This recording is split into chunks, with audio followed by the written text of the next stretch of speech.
USL on CBS Sports, presented by Best Western.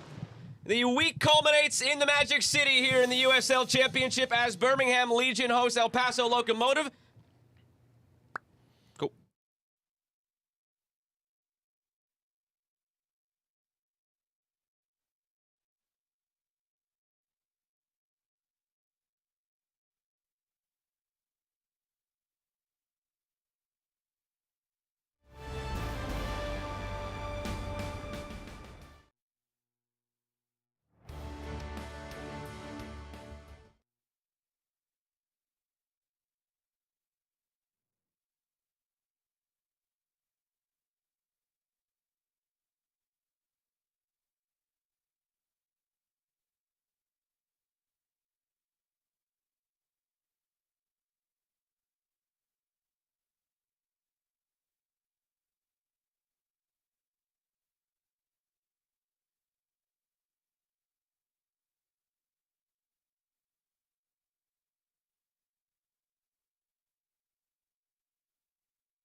Hey, 1, 2, 3, 4, 5, 6, 7, 8, 9, 10. 1, 2, 3, 4. Check, check. 1, 2, 3, 4, 5, 6, 7, 8, 9, 10.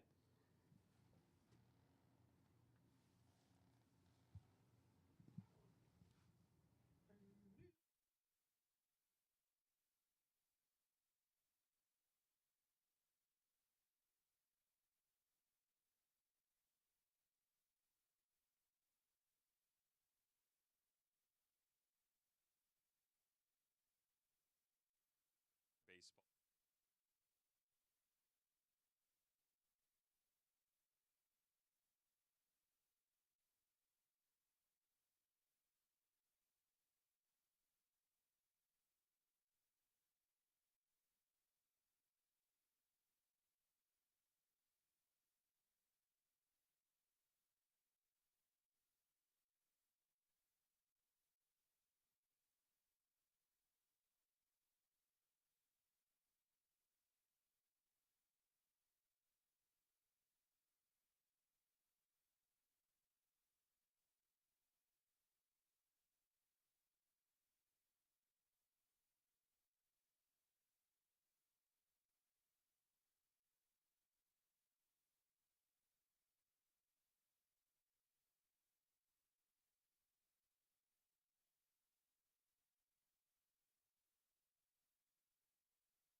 USL on CBS Sports, presented by Best Western.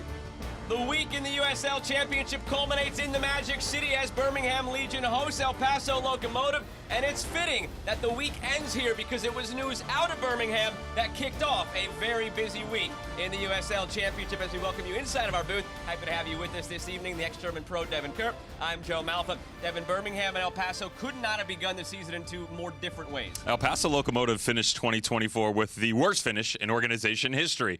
That's a very different conversation now. Just one loss through five, 3 straight wins in all competitions, and an opportunity this afternoon to jump into one of those coveted top 4 spots with a result.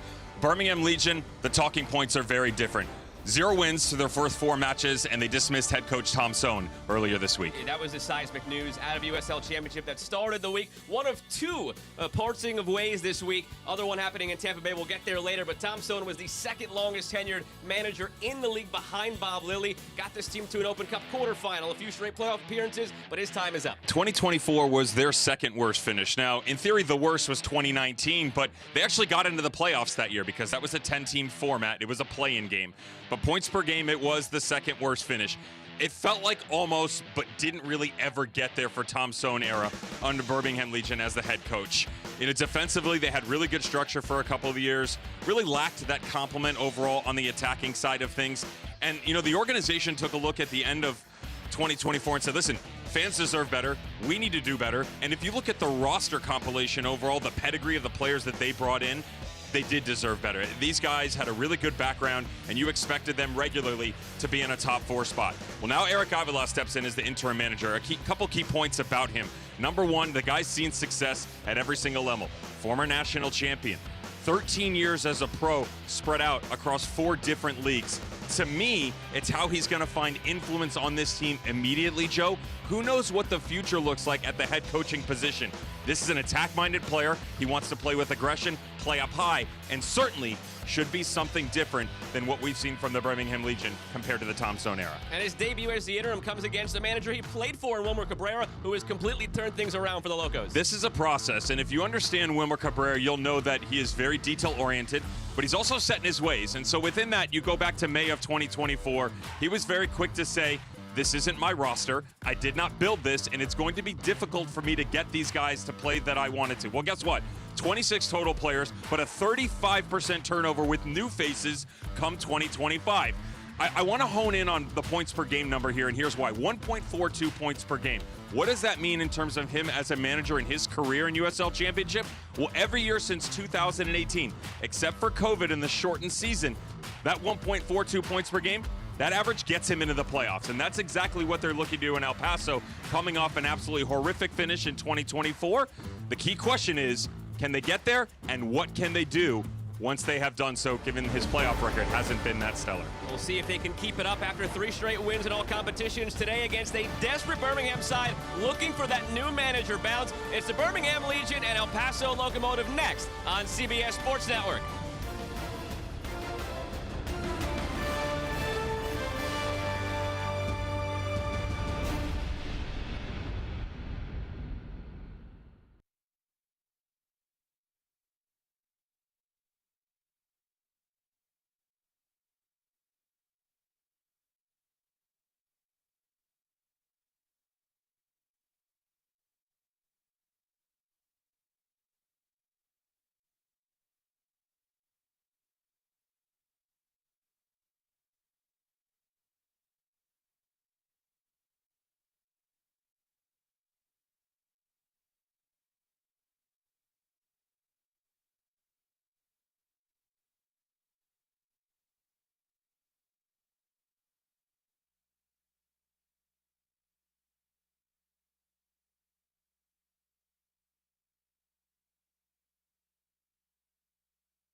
Change at the top with Eric Avila coming in. A few changes in the 11 as well for Birmingham Legion. A change in playing style is really what I'm looking at here. So I referenced in the open that Eric Avila is going to want them to play a bit more vertical, more aggressive, play the game higher up. And what I imagine Dawson McCartney dropping a bit deeper. Now, the interpretation of how the midfield looks could certainly vary, but we do know that for the first time this year, we're going to get Damas, Danny Trejo, and Tyler Pasher on the field. That's the most important thing for this attacking unit that has struggled to not just score goals, Joe, but create overall. El Paso Locomotive and Wilmer Cabrera, just one change. Arturo Ortiz, it's an interesting one because he's not listed on the unavailability sheet or the injury report. Kofi Tumasi comes back in. He should sit fine. The key takeaway for El Paso Locomotive that you want to know, energy and rotation. They push you high. They make you feel comfortable, but they're also very keen with just sitting subtle, having patience deep defensively, and countering coming the other way. Birmingham from left to right in their gold, El Paso right to left in their blue. We are just about set to get things going here in Birmingham, now underway at Protective Stadium. Happy to have you with us here on this Sunday evening with Devin Kerr. I'm Joe Malfa.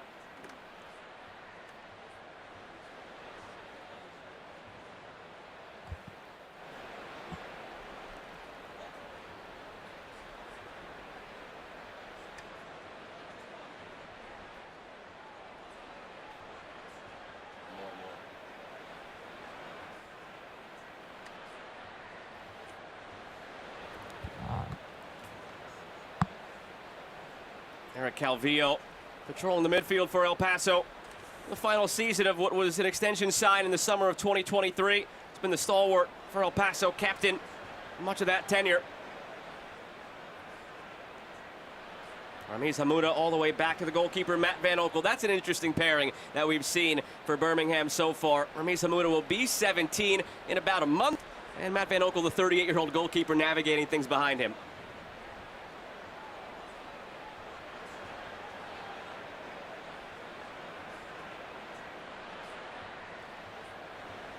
Worked ahead for Ronaldo Damas.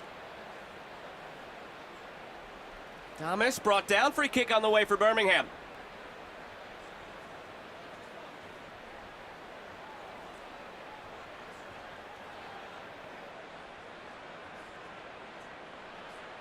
Abdou Ndiaye, our referee today.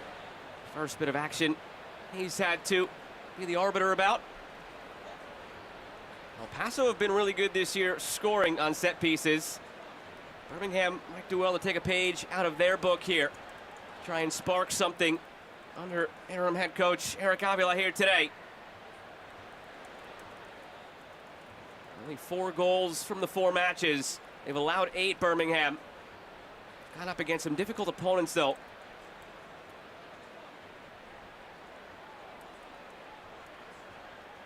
In swinger, driven ball, bounces, saved by Jamali Waite, and cleared by Memo Diaz. Dangerous ball put in by Danny Trejo.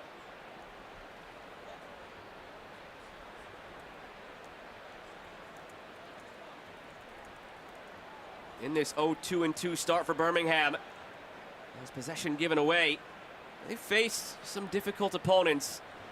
They've gone up against first place Loudoun, second place Louisville, third place Detroit, and sixth place Pittsburgh in that 0-2-2 record. Had some injuries to navigate throughout as well. For Tom Sohn and his departure this week, part of it just dealt a poor hand. Part of it, as Devin alluded to at the top of the broadcast, just things going stale here for Birmingham and looking for a spark.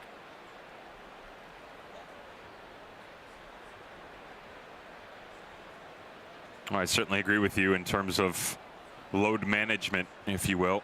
Strength of schedule. Very difficult for the Legion to maneuver early on by itself.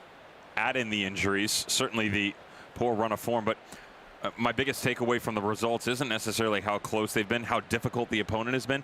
It's been that lack of ideas overall in a system that, for me, the last, call it 24 months, really hasn't maintained an identity. And that's one of the most difficult things to handle as a manager, is when you don't really have an idea of how you want to play. But that right there from Brian Ramiro is picture perfect on what Wilmer Cabrera instills into this group.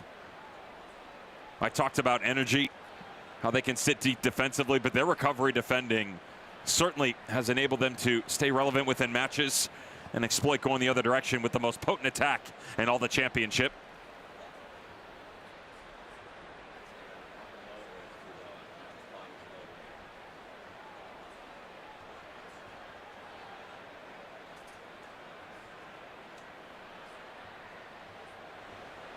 Cabrera for Diaz.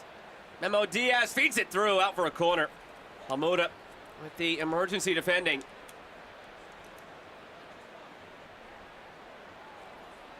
And it is going to be McElhatton that just sits down underneath. Gets spread a little bit thin here. Let's step up to the midfield. We will always see, at least the majority of the time, Eric Calvillo trying to push the tempo a little bit. Moreno and Andy Cabrera will be getting the freedom to roam down underneath Beto Avila. And the difficulty for El Paso Locomotive early this season, Joe, hasn't been their ability to hit the back of the net. 10 goals in their opening 5 matches. It's coming the other direction. They've also conceded the 3rd most, so that complement we talked about for Birmingham missing. Certainly Wilber Cabrera looking to tighten things up defensively. They whipped in from the corner and lead the league in goals off corners so far this season, with 4 coming into the weekend. Dangerous delivery, but it's all the way back to Jamali Waite.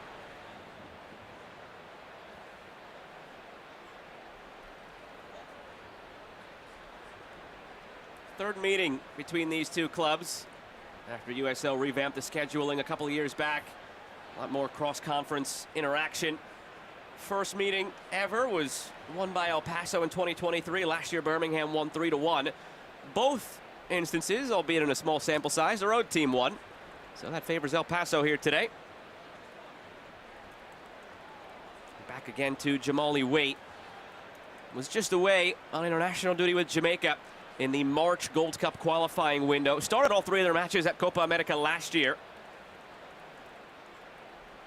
Set long, flag stays down for now, and late flag popped up here. Will deny Armando Moreno before he can get things going. Moreno off to a hot start this year, 3 goals in 5 starts for the 29-year-old.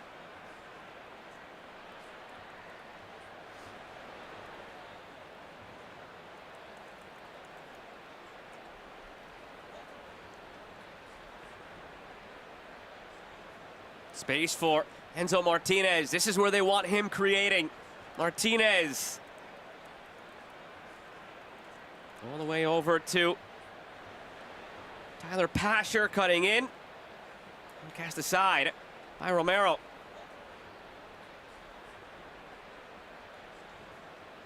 Danny Trejo sent back. Dustin McCartney picks it up. And again, it's Enzo Martinez.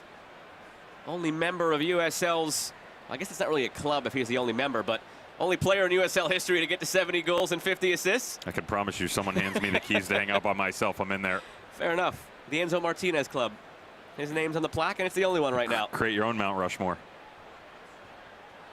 And certainly for Enzo Martinez, not a stretch of the truth by any means to say that when it comes to the best that have ever graced their presence in the USL Championship, he's right up there.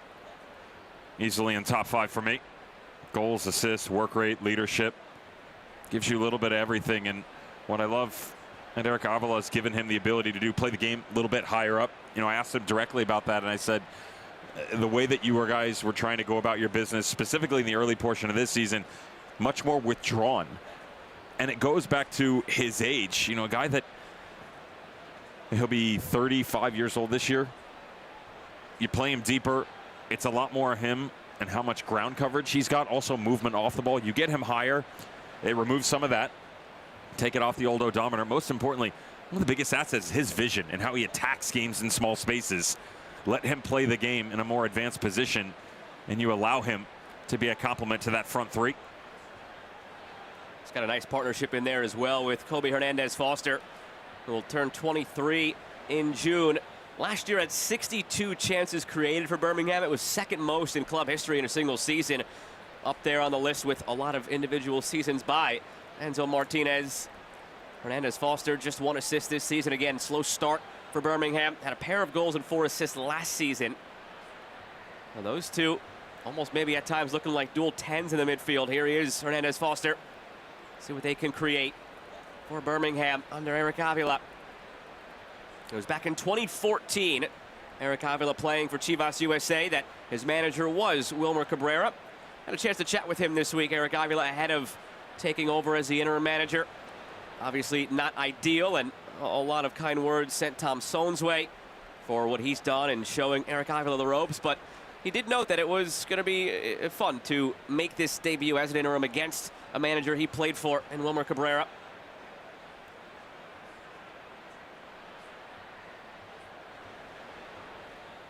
A lot of individual meetings this week and group meetings for Eric Avila with the players, digesting the news of Tom Sohn's departure. Here's Danny Trejo. Feeds it through, looking for Damas. Once those two start clicking, if they do, dangerous for the rest of the league. Hasn't happened yet. Only the second start for Danny Trejo in his return to USL Championship after spending last year in Poland's top flight. As part of Phoenix's title-winning team in 2023.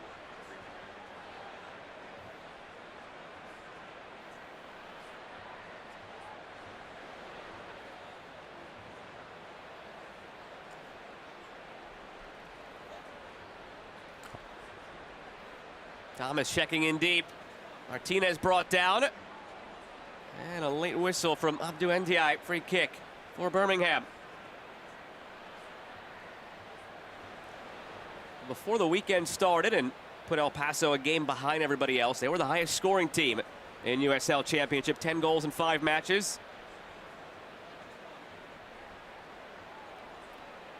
It's a difficult week for Birmingham to deal with this big change against a team that has won 3 straight in all competitions in El Paso, that's scoring like crazy.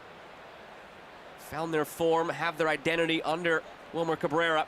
It's the exact opposite right now for Birmingham. And 10 minutes in, already seen a very different identity for the hosts. Asked Eric Avila, should we see any significant lineup changes stylistically? How do you attack the formation? He said, you know, I just want to play the game higher up in the field, have some ideas that will allow these guys to be a little bit more aggressive. Certainly when the team sheet came out, you and I looked at each other and thought, okay, you get health. Guys like Danny Trejo and Tyler Pasher paired next to Ronaldo Damas in that front 3. We already addressed Enzo Martinez, his ability to join some of the attack, at least distributionally, next to Kobe Hernandez Foster. I love the idea that Steven Turnbull finally back at the outside back position, and what could be a wild card in Dawson McCartney. That's a winger by trade who can also play centrally at the outside back position. It's a weird spot that you're in if you're Eric Avila, because so much emotion is tied to the change in Tom Sohn, who is a great human, number one, really good person that has been the only head coach in club history. He departs. That takes a lot out of you mentally. And then, oh, by the way, you have to turn the corner in just a couple of days. How can you inject some ideas, not disrupt the flow overall, to be able to go and attack a team that, as you mentioned, Joe, has been so difficult to stop on the attacking side of the ball?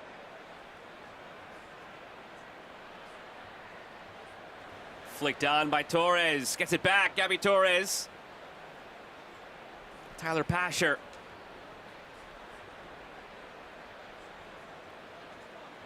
Persistent in his efforts, comes away with it again. Pasher. Not crisp right now in the attacking half for Birmingham. Good hustle though from Damas, wins it back and given right back by Pasher. Well, the other coaching change that happened this week, Tampa Bay Rowdies moving on from Robbie Nielsen. They did not get that new manager bounce last night. Fell 2-1 in that matchup. Birmingham hoping for a different fate today.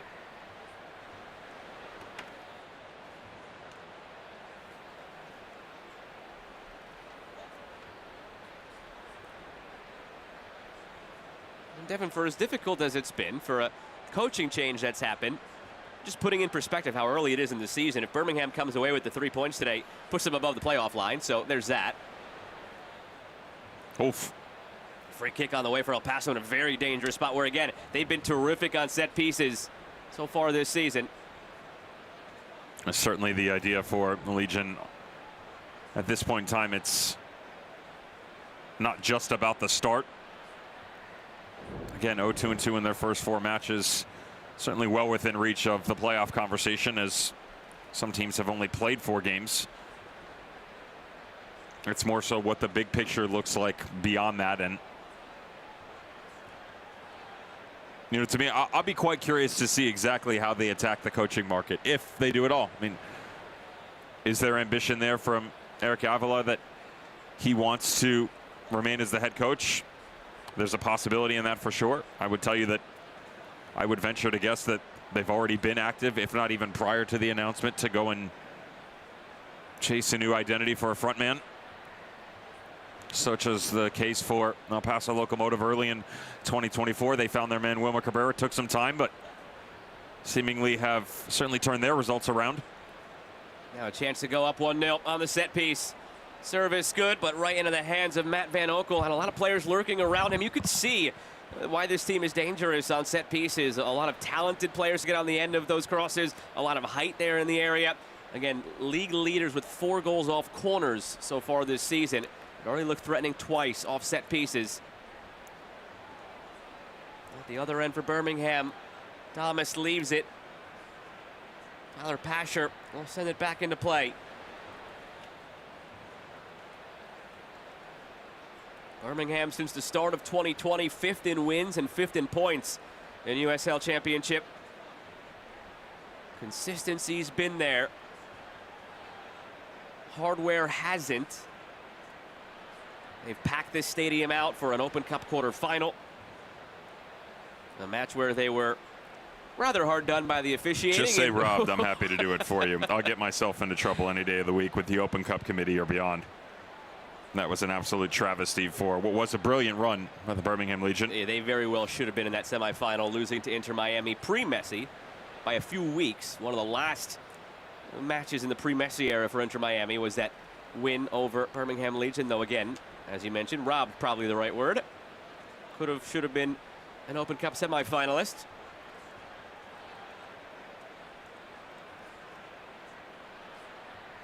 Open Cup very much on the brain for El Paso coming into this game.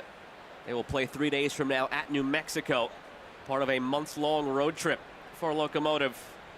At New Mexico in Open Cup, at Switchbacks next week again in league play, at Texoma in Jaeger Cup, and then on the road, or back home rather, against New Mexico to finish out what is a full month road trip in 3 different competitions for El Paso. Open Cup dream died early this year for Birmingham, upset by an amateur side.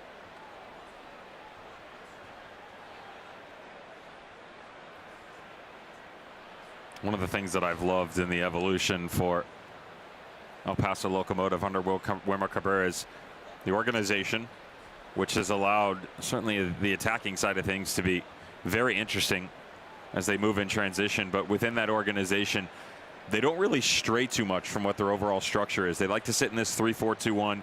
I mentioned earlier that Armando Moreno and Andy Cabrera, they'll be allowed to float a lot, but really good disposition by DeRoma and Calvillo underneath. Their responsibility always on the defensive front, trying to usher the game going forward. Puts a little bit more emphasis on the transitional game, but as you alluded to, Joe, set pieces have been nearly unstoppable for them. 3 of the last 4 goals, one of the best in the championship right now from dead ball situations. So you have the ability to break the game wide open.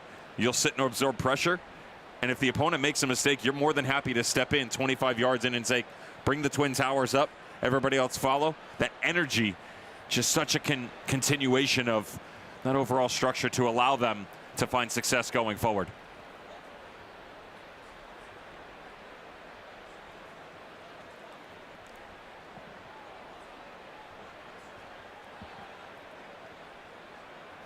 Wahab Akwe stepping through, one of the many faces who featured somewhere else with Wilmer Cabrera before El Paso brought him in last year. Akwe had his best season in 2022 at RGV under Wilmer Cabrera, 2nd team All-League.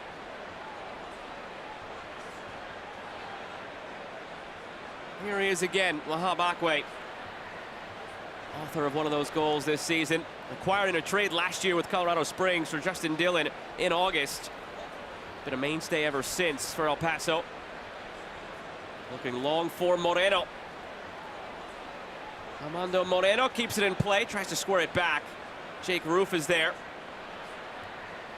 Paso won back by Torres and a whistle. Armando Moreno thought they won it cleanly. Free kick for Birmingham. They've switched sides already. Armando Moreno and Andy Cabrera.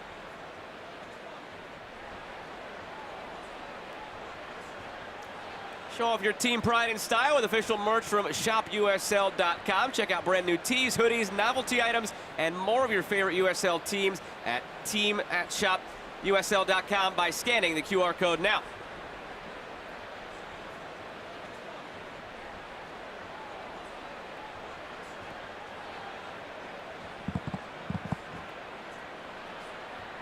Don't you owe me a scarf? For what? I try to remain as debt-free as possible, so... You actually don't. I was just hoping that you maybe thought you did, and I conned you into one there. Well, I'll tell you Didn't what, work. I was looking at the fact that Phoenix Rising had a star above their crest. San Antonio FC did not on that preview.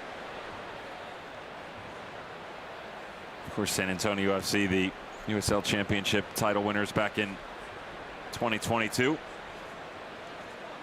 Solid start at one point in time. 4 games up, 4 games down, becoming just the 10th team in USL Championship history to do so. Now they can thank Phoenix Rising and Miami FC for removing that moniker. Back-to-back losses. Open Cup midweek and a match on CBS Sports Network right around the corner. Scarf's in the mail. Thanks.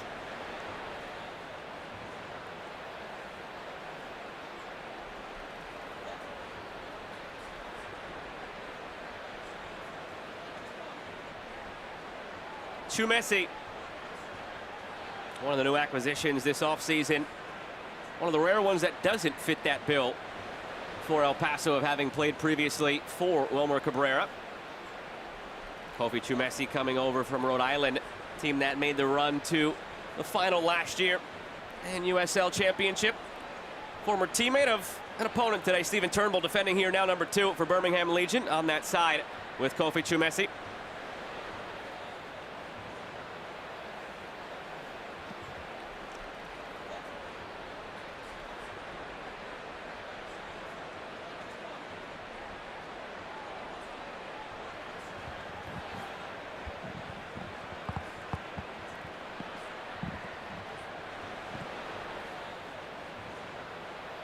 Akwe, dangerous ball.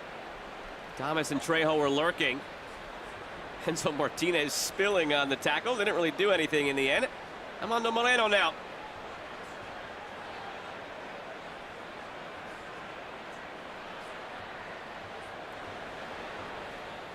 Calvillo slipping it through. Moreno. Some contact, free kick on the way in a very good spot here for El Paso Locomotive. That's really good ball movement by El Paso Locomotive. One of the areas they're struggling right now. Birmingham Legion are on the wide side. That front three gets a little bit high. They're not coming back to help out defensively. So real quick, Stephen Turnbull picks his head up. They're finding 2v1s in the space that's just in front of that midfield 3. Starting to be occupied quite nicely by Armando Moreno on this near touchline. Eric Calvillo will take charge of it. 4 in the wall for Matt Van Oekel. 38-year-old has been the goalkeeper for Birmingham since day 1 in 2019. All-league second-team goalkeeper in his past. Gabi Torres over for a look as well. Eric Calvillo into the wall. Calvillo, volley, service, contact, didn't matter. Offside flag came up.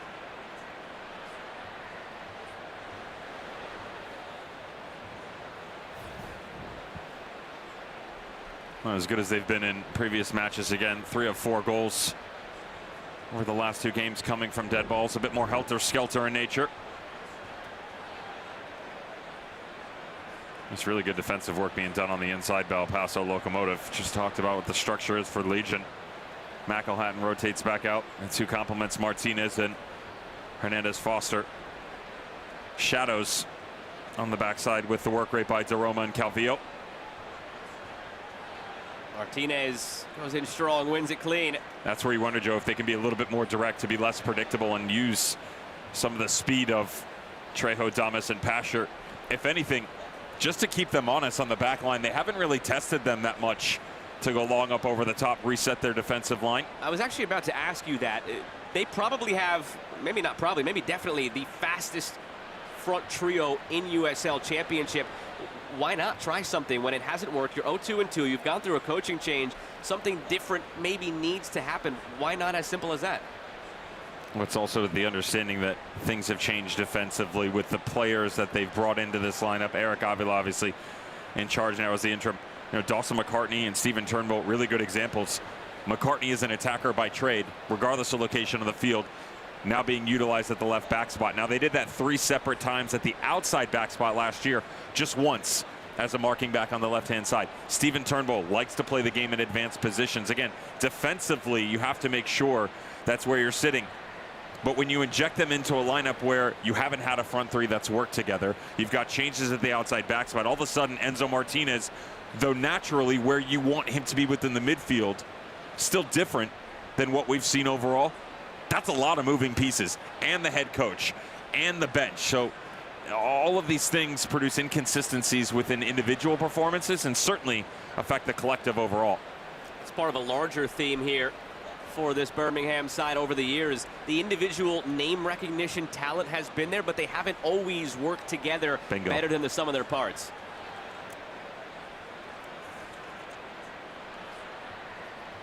Andy Cabrera.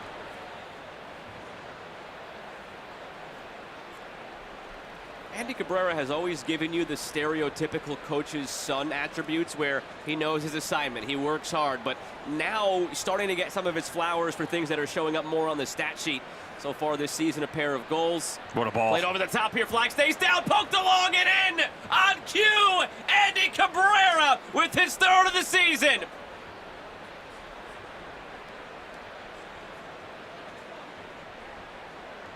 Certainly a splendid finish, but how's the ball from Armando Moreno? The way that he drops down in, we just talked about that half space. Right in front of the midfield 3, not getting in defensively on the near touchline. 3 separate sequences over the last 5 minutes. He's dropped down in, lack of pressure, pick it out. I mean, on an absolute platter on the diagonal to Andy Cabrera. Times it perfectly as he slips himself behind Ramiz Hamuda. And then from there, just got to pluck it out of thin air right into the bottom corner. Beautiful football by the visitors. This feels like a massive turning point for Birmingham, where it either slips away from you entirely or it rallies you. In a week where there's been all this change and uncertainty and a new manager coming in for the first time in club history, you're down 1-0 at your place against a hot team. Do you come together and rally? Do you let it slip away? Turnbull.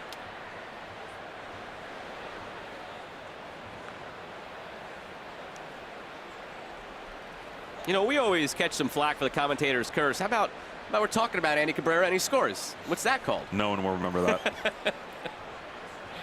They'll remember that goal, though. Terrific touch.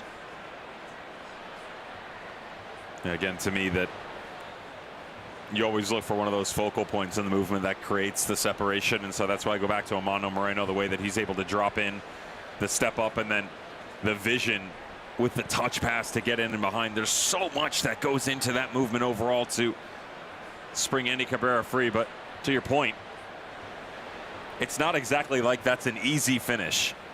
Nearly top-end sprint, quickly finding his way in. It's about 10 yards that he has to cover, and then you have to make the decision as the ball's coming to your right foot. Do you want to open up your hips a little bit, try and squeak it inside the near post? Do you want to try and bing it back across? Are you going to take it first time overall?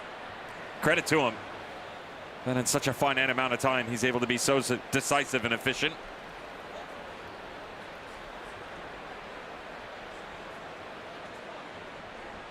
Turnbull. Hernandez Foster. Stepping up, it's Ramiz Hamuda. He's a hopeful for the U17 World Cup later this year. Made 2 starts and got on the score sheet a couple of times for the U.S. back in February in their U17 World Cup qualifiers. He'll turn 17 on May 26th, Ramiz Hamuda.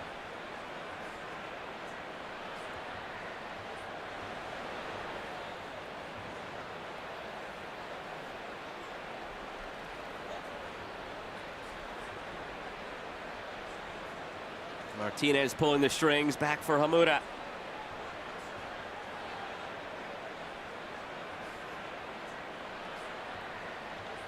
Turnbull. Damas starts his run. Turnbull finds him. Flag stays down. Damas! An answer for Birmingham. And the flag stays down. All level at Protective Stadium.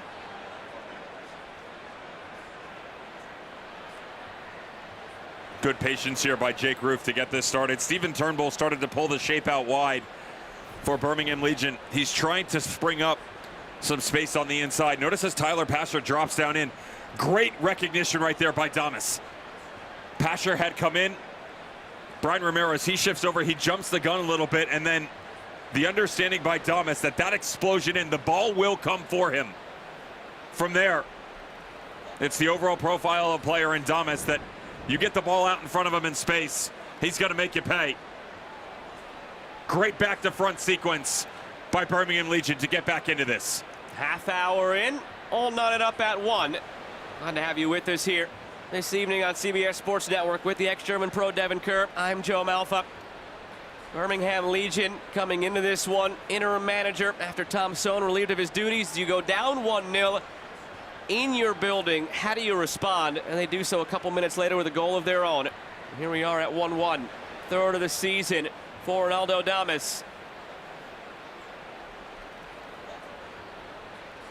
A mainstay in USL Championship, Damas, even though he's not still owned by a USL Championship team, on loan for a third straight season from Sundsvall. Last year, part of the title-winning team in Colorado Springs. The year prior, part of a playoff team in San Diego. He announced his arrival in USL Championship, Damas, back in 2021 on the championship-winning Orange County side. Every season that he's been in USL Championship for the full season, 3 seasons to be exact, he's gone over 10 goals, and he's well on his way with 3 in 5 so far this year.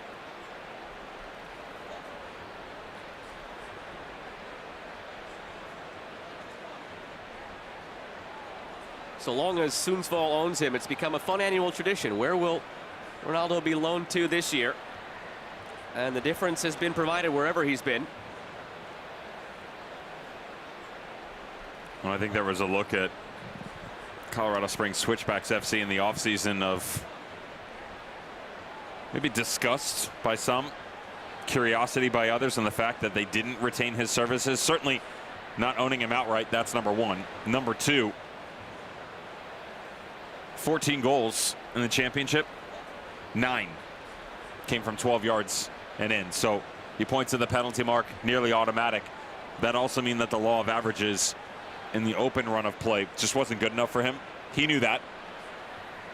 I would also say that assuming you can get Damas, Trejo, Pasher, you could go a little bit further to the vault for the Birmingham Legion as well. Luca Dorado, who they've brought in from UCF in the collegiate ranks. Preston available. I talked about Dawson McCartney, probably higher up on the field. All guys wants to approach his game model, right?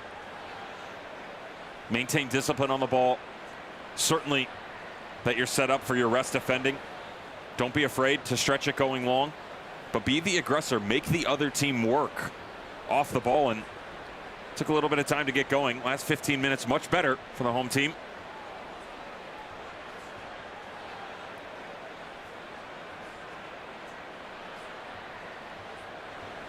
Hernandez Foster.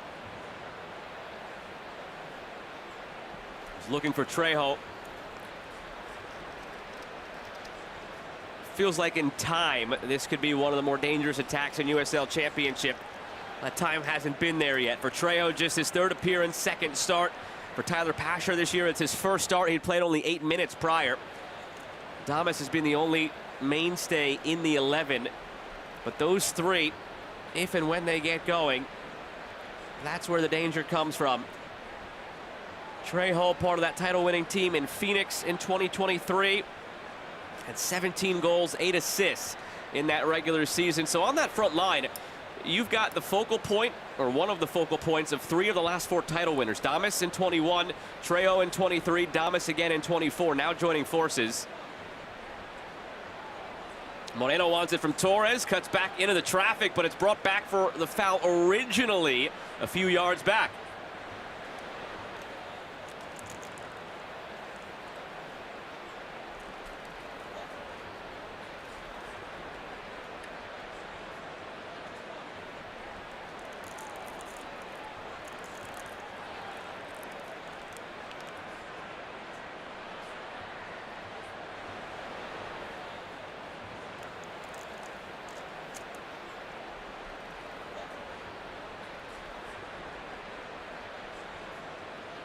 Memo Diaz standing over it with Gabby Torres. Memo Diaz happy to be back in El Paso this year after the last 4 seasons as a fan favorite with the Oakland Roots.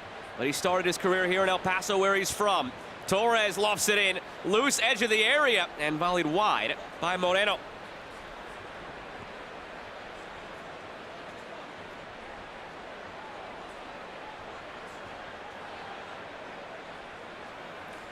As good as they've been from restarts, a lot of it has been second and third chance opportunities, such as the case here by Amano Moreno. The timing is everything, Joe, when it comes to bringing the ball back in and trying to attack the back line from a restart. But the secondary touch and the third one, when they bring it back into the field of play, so difficult to judge.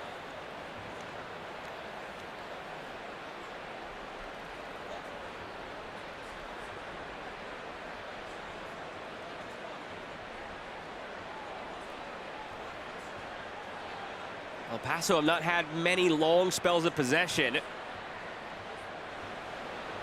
Setting up in one now. Torres. Frank DeRoma.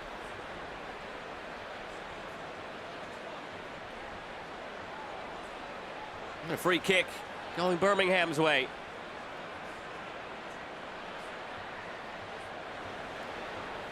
It's interesting, this retool this year for El Paso, it almost felt like Vegas last year. They weren't starting from zero in the way Vegas were last year with new ownership, new everything basically, but they went out and they got guys who were veterans who had done really good things in this league. Younger veterans, though, in this league. You look at some of the additions for El Paso, like a Frank DeRoma, for example. Guys like that, they scoured the league for guys who have done well in this league, not necessarily looking to the MLS level or looking abroad. They got guys who know how to play in this league, know how to play in a system for Wilmer Cabrera, and they're all fitting together nicely so far. That was how it felt last year in Las Vegas at times. Now, granted, again, El Paso not starting from scratch the way Vegas were last year, but somewhat a copycat league. You saw what worked in Vegas, and it's sort of working now in El Paso.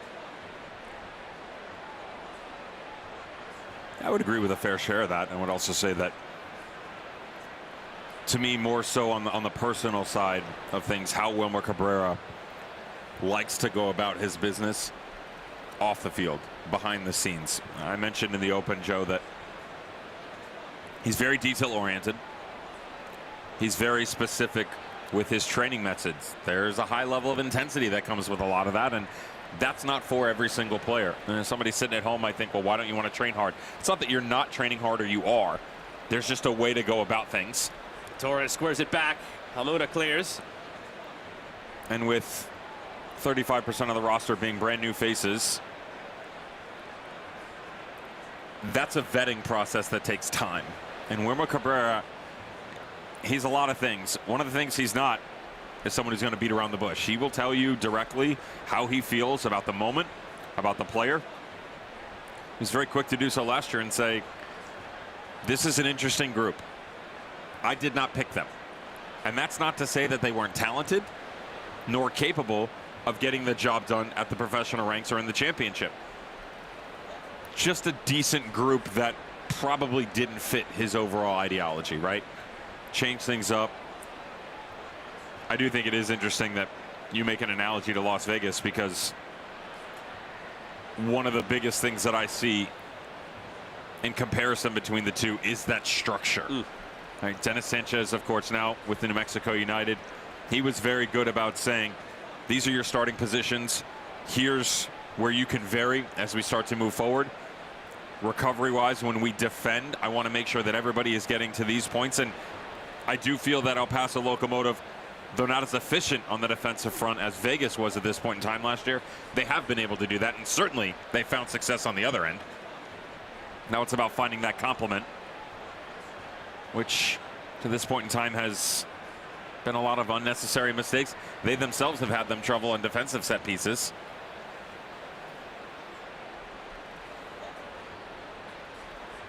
It certainly doesn't help when you give up 4 and 1 from the parking lot against a very young and inexperienced Phoenix Rising FC in a 4-4 draw that was.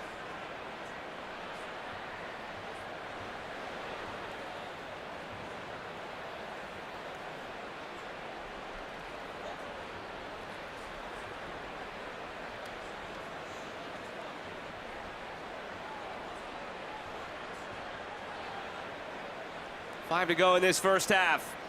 Goals came pretty close together. Andy Cabrera scores for El Paso in the 26th. Ronaldo Davis retaliates in the 30th.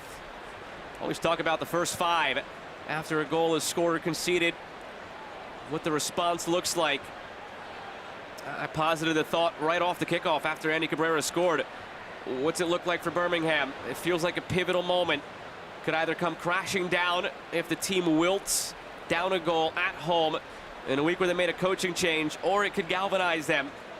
Well, so far so good. The response there, scoring 4 minutes later, and since that point these teams have been deadlocked.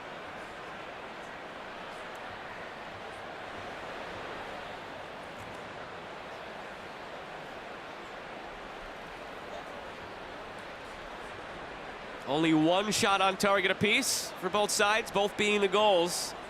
Possession split 50-50 right down the middle. And this the only show in town today in USL Championship. Everything else completed yesterday. Helps a lot of the teams that are looking ahead to the midweek in Open Cup. And we'll look ahead to the midweek in Open Cup as well at halftime. Catch all of that action somewhere under the umbrella, either on CBS Sports Network, Golazo Network, Paramount Plus. A lot of USL Championship representation coming up in Open Cup this week. We'll also take a deeper dive into the coaching change in Tampa Bay at halftime. Robbie Nielsen relieved of his duties shortly after Tom Sohn was relieved of his duties. Surprised? No, based on the results. Yeah. Yes, based on how quick the hook was. Yeah, the timeline was a little bit askew for me. Yeah, the expectation for the manager of the Tampa Bay Rowdies is always going to be right near the threshold of title or bust. But 4 wins in 20 competitions dating back to the postseason last year wasn't good enough, and now a new interim. They too deciding what exactly the future might look like. I saw the Birmingham Legion.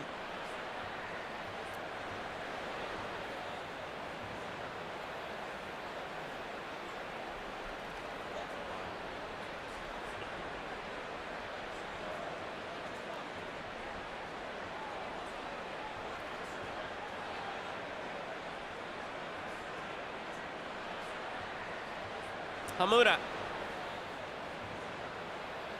stepping up, taking his space, finding Hernandez Foster. Pasture back through.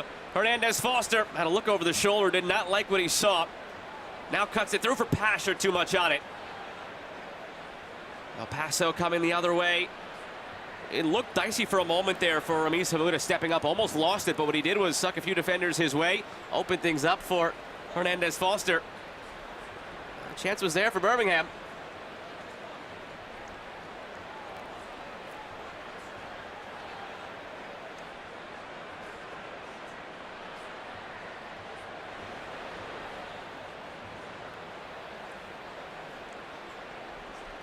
Oh, heavy collision there. Jake Roof stepping over, and he is called for it. He thought it was clean shoulder to shoulder. Abdu Ndiaye, the referee, saw it differently. A late set piece in this first half now for El Paso. I think he would have been able to get away with it if the arm had not come up just at the tail end of things. Jake Roof has stepped onto that back line at the right center back position quite nicely, to be fair. It's it a little bit from behind. Again, the arm just popping up a touch.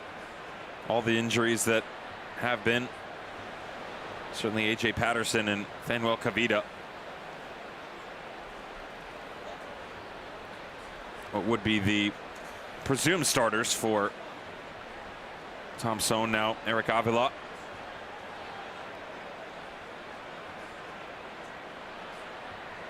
Might get a bill from the groundskeepers as well. Jake Roof, bottom of your left right there of your screen. Is that hole in the ad board? That wasn't there before. Gabby Torres was sent through that ad board.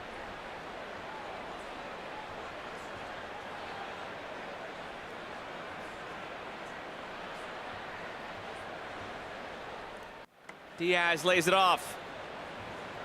Memo Diaz skies it. Flag stays down. Now it comes up late. Saw the assistant referee hesitating, but once it came down for Brian Romero, who's still down on the turf, flag comes up. Well, he was definitely in a offside position. Maybe that tells a little bit of a different story. He certainly was offside as he tried to make his way back in right as the ball was played. Game's gone a bit flat. Certainly not for lack of ideas. I like the movement that we've seen out of the front line, specifically the right-hand side of Tyler Pasher to open up a ton of space for Hernandez Foster. Stephen Turnbull starting to recognize it. Not the same sort of compliment, though, for El Paso Locomotive, who have become very segmented within their ranks. A back three, midfield four, and then what I view as a front three, 10, 15 yards in between. It's allowed Birmingham Legion to be much more comfortable on the ball. Not the same sort of intensity on the defensive front. And I've talked to you about how they'll sit and absorb pressure. There's just too much space in between. That means better communication, faster rotation from Moreno and Eddie Cabrera.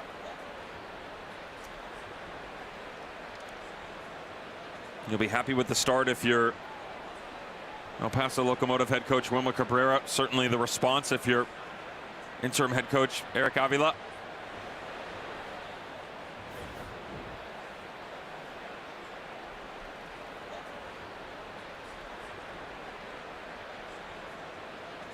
A little bit more on the tail end of that from Tyler Pasher than necessary. Pasher and Moreno each picked up a yellow.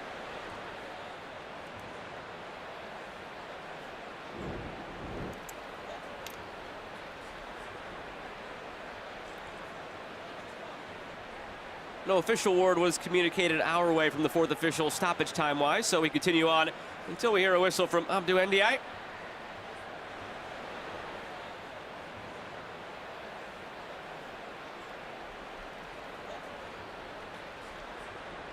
And there is the whistle to end this first half. Finishes 1-1 between Birmingham and El Paso. These two teams again started the season very different ways. El Paso have won 3 straight in all competitions. They took a 1-0 lead, but it's Birmingham who battled back, tied things up here in their first match with Eric Avila, their new interim manager, looking for their first win of the season. 1-1 in the Magic City between Birmingham and El Paso. USL on CBS Sports is presented by Best Western.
At the break in Birmingham, where it is 1-1 between Birmingham Legion and El Paso Locomotive through the first 45 minutes. Very tight between these two teams. Everything statistically shows that as well.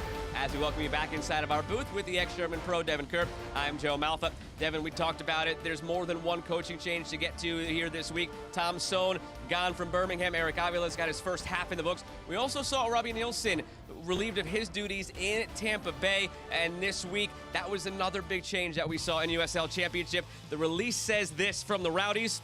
They announced that Robbie Nielsen was relieved of his duties. Assistant coach Steve Coleman serving as the club's interim head coach. It's a very murky to compete at a high level in USL Championship. So that sort of leaves a big question as to what's going forward. Before we get to what's going forward, we look back. This is how it ended for Robbie Nielsen. They started with a fury. There was no doubt about that at the beginning of 2024, that they felt like they found their guy. And there's a couple of things that you have to take into account of how it played out after the fact.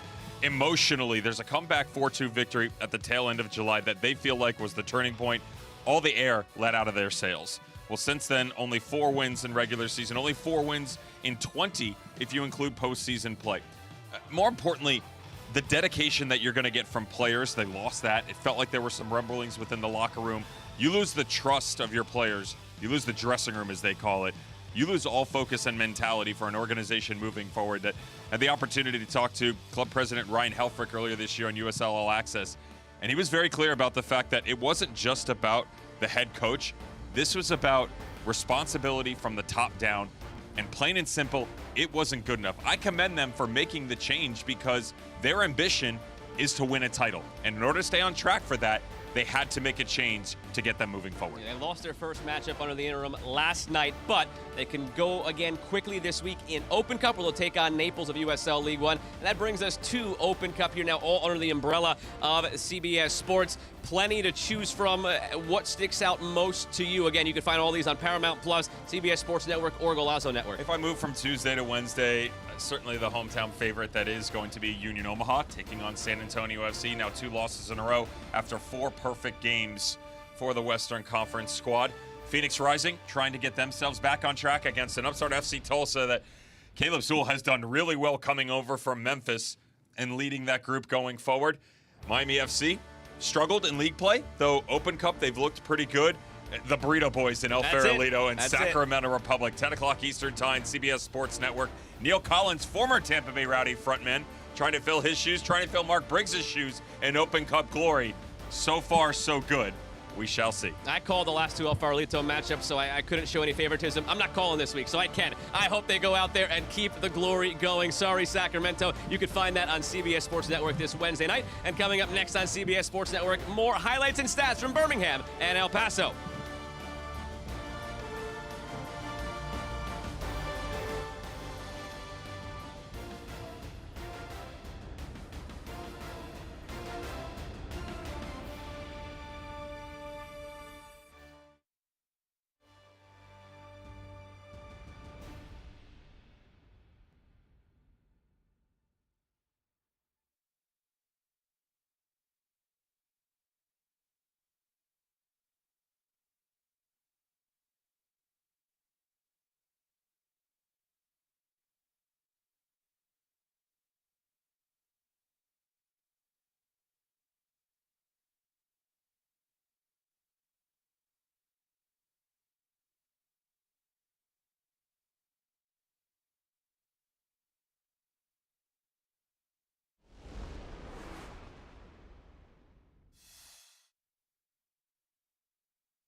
1-1 in the Magic City. Birmingham Legion, El Paso Locomotive rounding out the week here in USL Championship. Not a ton in that first half in terms of the attacks overall. Just one shot on target apiece, but both amount to goals as we take a look back at the highlights. Two big takeaways for each team. You know, the first one is that both were extremely left side dominant in the overall build, but the action points actually came higher on the right-hand side. So as the ball matriculates to the near touchline, we kept talking about Armando Moreno and his ability to float off that front line, find that gray area of space just outside of the midfield, does so to perfection. The way that he pinches himself, head up the entire way, always looking over the shoulder, finding Andy Cribera in transition, and the opening goal for El Paso Locomotive. Similar conversation, left side dominant, building heavy through Enzo Martinez, allowing Dawson McCartney. Now they flip it. The tendency here was for Ronaldo Damas to come too deep. As he checks on the first time, Pasher actually drops himself down in, and they bait the back three as they push themselves high. Romero is caught out of position. Ackway much too high. Great recognition by Damas on the diagonal back in behind. Cute little touch into the back of the net, and the equalizer for the Legion. Halfway through Birmingham, El Paso, big 3 points up for grabs. We're back with the second half on CBS Sports Network in just a moment.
Let's take a look at our travel map brought to you by Best Western. Tyler Pasher spends a lot of time down this near touchline. Everybody looks at Tyler Pasher for his goals and his speed, and rightfully so. One of the more underrated assets that he carries with him is ground coverage and his vision, and certainly where they got their opening goal as he dropped it in on the near touchline. Good relationship that started to develop with Steven Turnbull and Kobe Hernandez-Foster, of course. The former and Steven Turnbull, the assist in behind to Ronaldo Damas, stepping into the space that Pasher had actually vacated. Predictable at times for sure, but also very efficient in the way that he goes about his business, moving back to front. USL on CBS Sports is presented by Best Western. We are just about set for kick, and the sprinklers just barely catching some El Paso players. Trying to avoid it. A couple ran right through it. Trying to cool down the heat map, I was Joe. going to say, I think your instinct kicks in, right? When you're a kid, you see a sprinkler, you just run through it. Sometimes that instinct just kicks in. It still does for me sometimes. If I go for a walk with my wife, I see a sprinkler, I'm going right through it. Can't take the child out of you. It'll be El Paso left to right in the blue. Birmingham right to left in the gold. Glad to have you with us here on this Sunday evening on CBS Sports Network.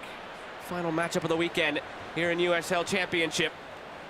These teams will be active, a lot of them in the midweek in Open Cup as the third round begins. All on the CBS Sports family of networks.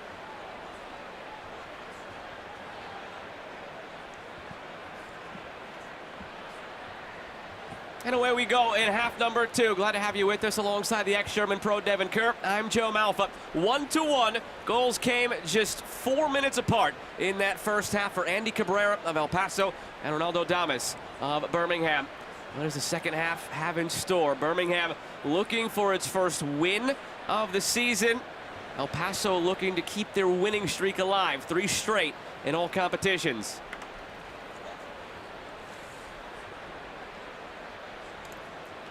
Moreno fed through. Memo Diaz runs out of room. Diaz, a player very often up in the attack down the right flank. Haven't called his name a ton in this one. We'll see if that changes in this second half, if that was any indication.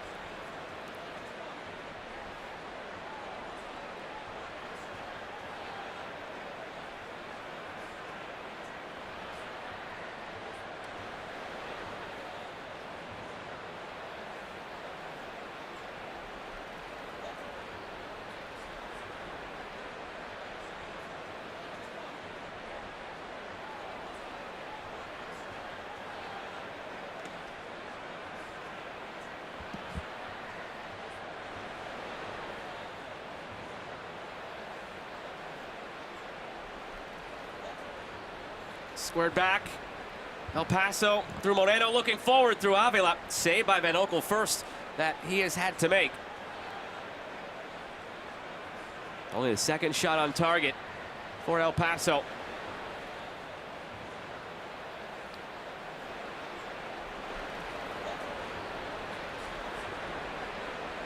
Awkward ball back to Roof.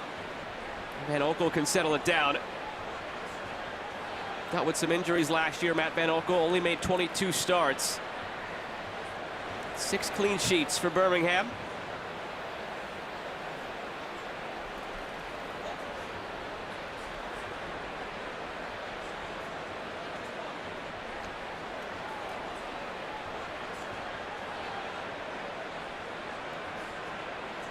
A couple of changes at the half for this Birmingham side. Preston Tabor Ataka has come on for Tyler Pasher. Moses Mensah for Dawson McCartney.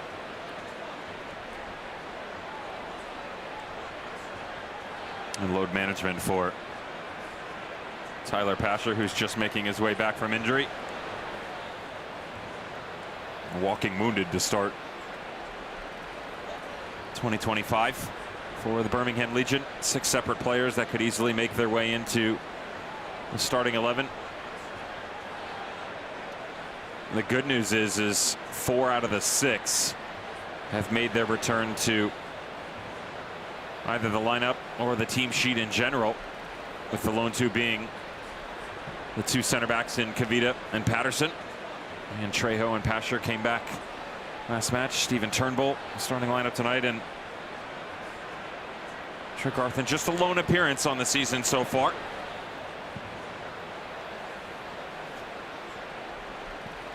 Free kick curled in, back post, touched away by Jamali Waite. Had Roof back there, potentially to knock it home. Really good service from Danny Trejo. There's some contact on the back post too for Jamali Waite, when looks like he picked up Little undercut right here, the way he falls. Fearful of what would have been a coming to with Akwe. And as he pulls out of it, just doesn't maintain the ability to carry proper form and brace the fall. Sounds like you on a Friday night, Joe.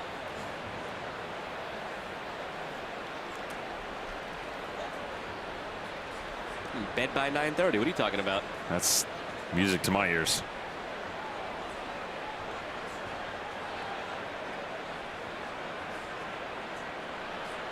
Jamali Waite still laid out on the turf, up to his feet. Came in as the starter last year for El Paso. Missed some time again in the summer when he started all 3 matches in Copa America for Jamaica.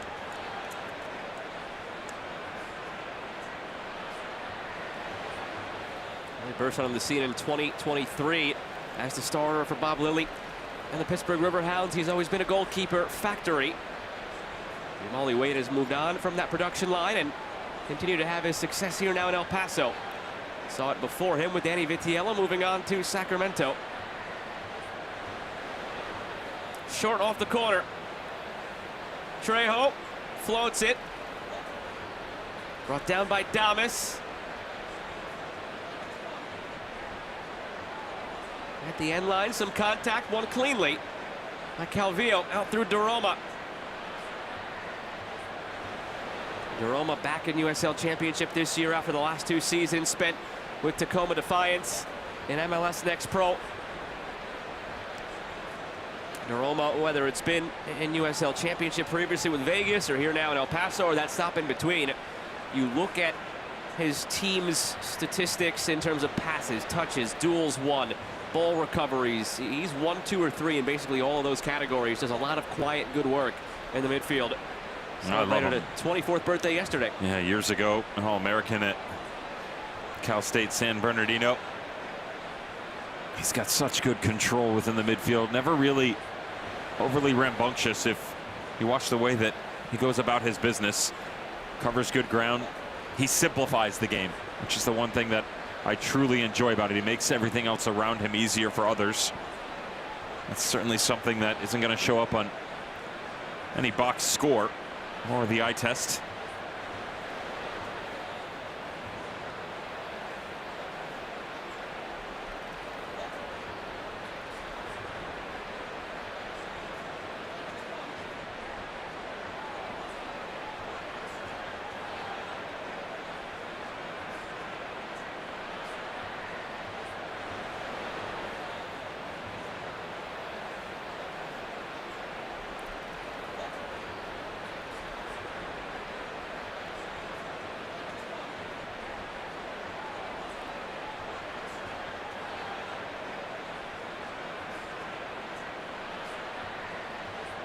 Turnbull.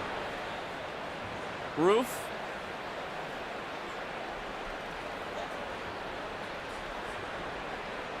Trejo chested down, turns, Trejo feeds it through, Damas just beyond his reach. Table attack, a save by Waite. They wanted the offside flag. It might have been up if it was Damas, who never got a touch to it, though. He might have impacted the play. Table attack seemed onside. Jamali Waite renders it meaningless anyway with the save. That's as clean as we've seen it from Danny Trejo all season, albeit in a shortened version due to injury, but well taken down. And notice how quickly the decision making is, recognizing the space on the far side. Beautiful off the chest and just very clean through the back line. Corner curled in, dangerous area, back post. Seemed like it was there for the taking, but out for a goal kick.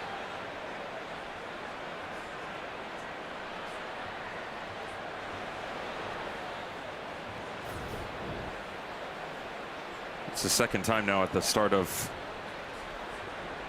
this half that we've seen that long ball to the back post really test Jamali Waite in the way that he wants to go and attack the top of the 6-yard box.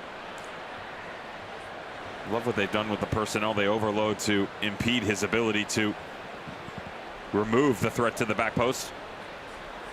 Problem is Birmingham Legion don't exactly have that towering height that you would get if you had A.J. Patterson or Fanuel Kavita to run what I call a stunt onto the backside, play that square ball back across and allow one of your positional players to run underneath.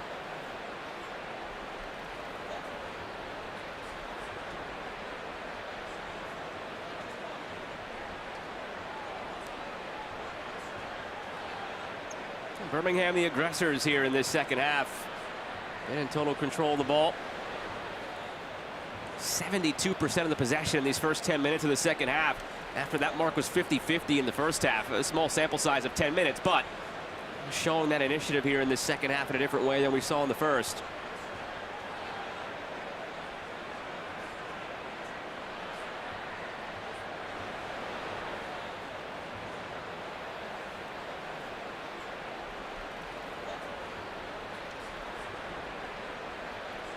Tuesday at 7 Eastern, catch Louisville City FC and Loudoun United going head-to-head in the third round of the U.S. Open Cup right here on CBS Sports Network and streaming live on Paramount+.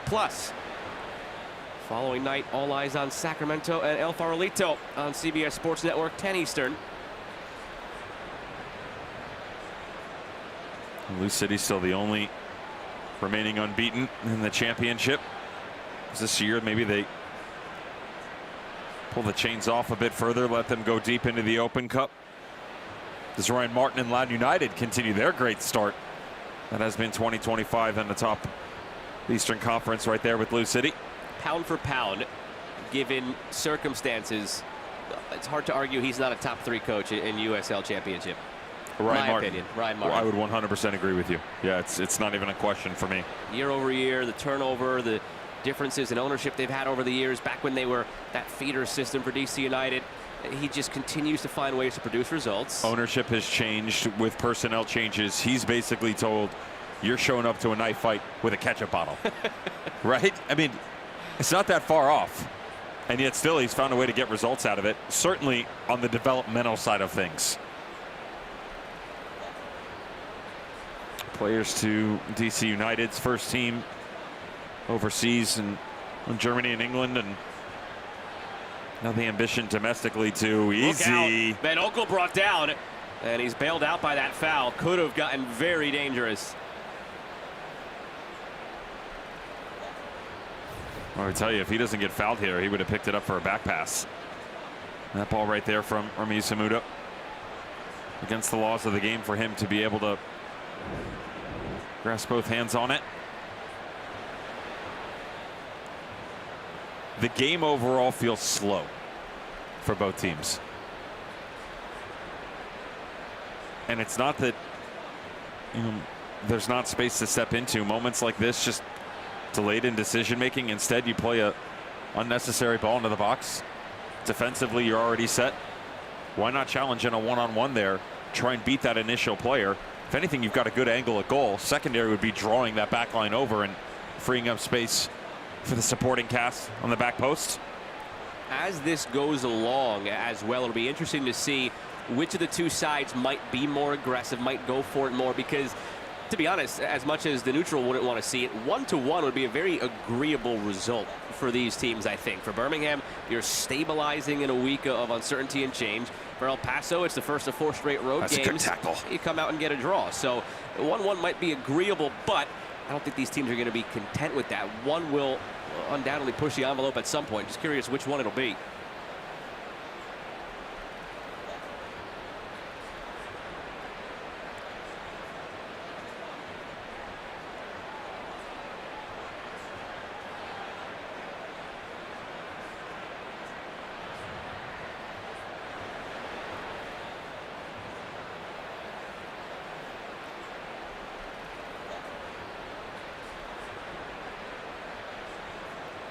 Another shot on target each in this second half.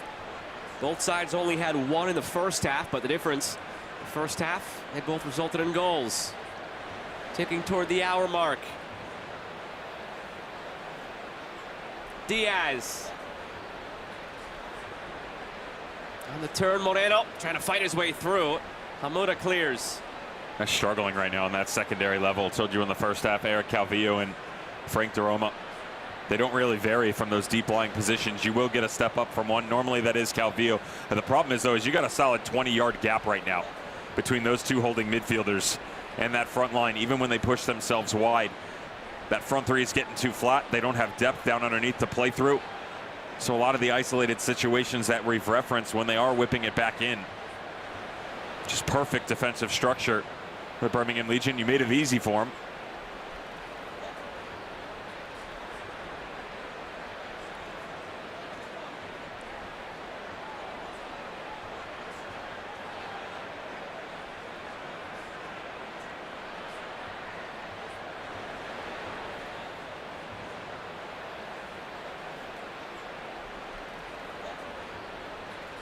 Hernandez Foster, again, the first look is back.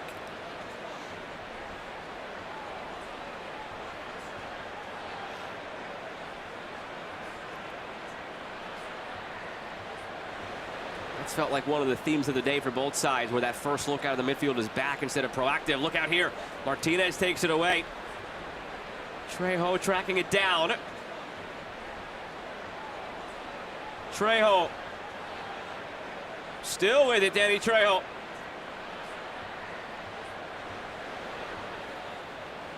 Mensah. Driving in. Mensah goes down. Penalty.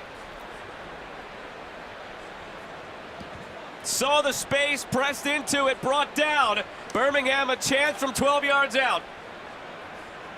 Well, this is part of the bread and butter for Moses Mensah when he was at Campbell, and his ability from the outside angles to attack on one-on-one. Watch the clever little footwork. This touch right there. Nearly broke his own ankle. Getting the bite on the right side of the back line. Good little touch from Mensah, and then not only had freed it up for himself, but an opportunity for Damas, who, as we mentioned last year, 9 from the penalty mark en route to a USL Championship title with Colorado Springs Switchbacks FC, and a chance for the Legion to go out in front. Damas already with 1 today. Ronaldo Damas just sneaks it in after Waite guessed correctly, and Birmingham is ahead.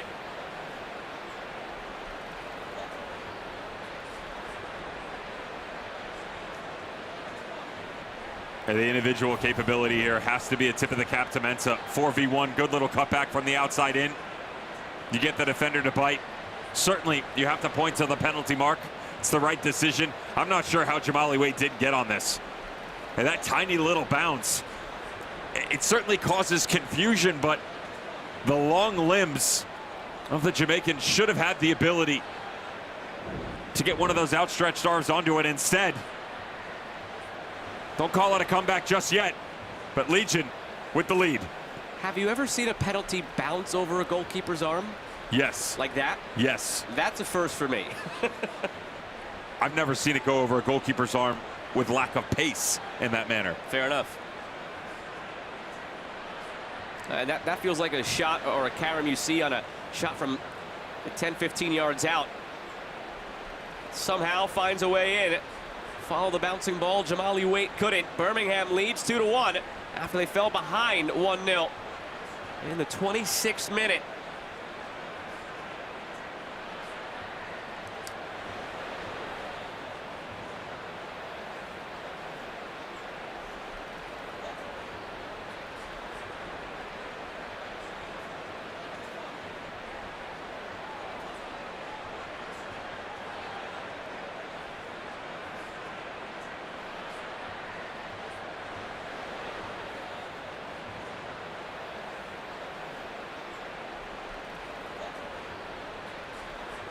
Roman Torres, in the aftermath of that, came on for Danny Trejo, third sub for Birmingham.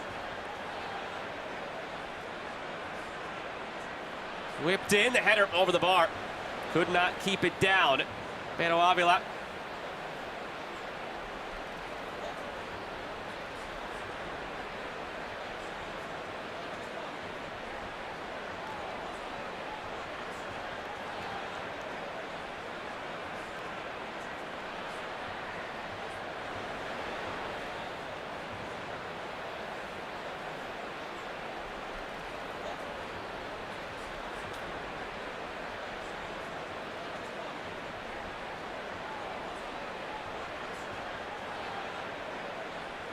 much more multi-dimensional here in the second half for Birmingham Legion. Talked about the predictability aspect in the opening 45 minutes. Very much A to B to C. Didn't really test the space in behind. Utilization of pace, non-existent. All of that has come full circle now as they have been beyond dominant from a possessional standpoint. They've gone direct when necessary. They've certainly taken off pressure for this back line that had started to eke some chances in the first half towards the halftime whistle. Not the case anymore. Now can the response be some of that brilliant rotation that we've seen from El Paso Locomotive, who coming into the weekend led the USL Championship with 10 goals in their first 5 matches.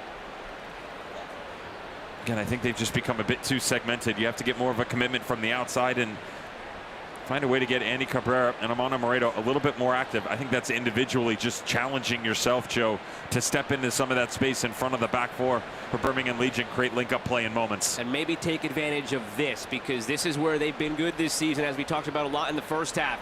Set pieces, specifically corners, led the league coming into the weekend with 4 goals off corners, and this is essentially a better angled corner where this free kick will be taken from.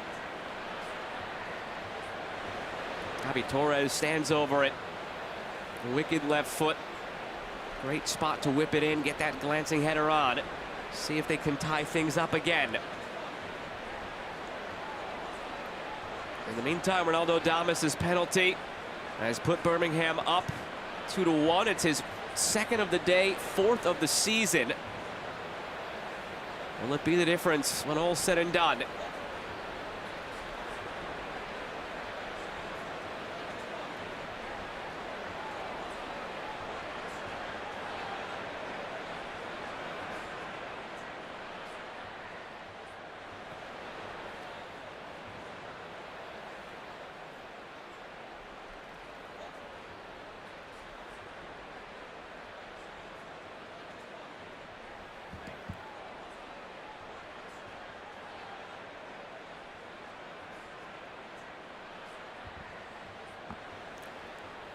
Apologies, currently experiencing some technical difficulties.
Thanks for bearing with us. Apologies again for the technical difficulties. Birmingham up 2-1 on El Paso, trying to make that 3. Damas streaking through the middle. Laid off to Tabor Ataka. Preston Tabor Ataka looking back for Damas, but Jamali Waite holds on. 68th minute here in Birmingham. Glad to have you along on CBS Sports Network with the ex-German pro Devin Kerr. I'm Joe Malfa. It was made 2-1 in the 61st minute. Ronaldo Damas on the penalty.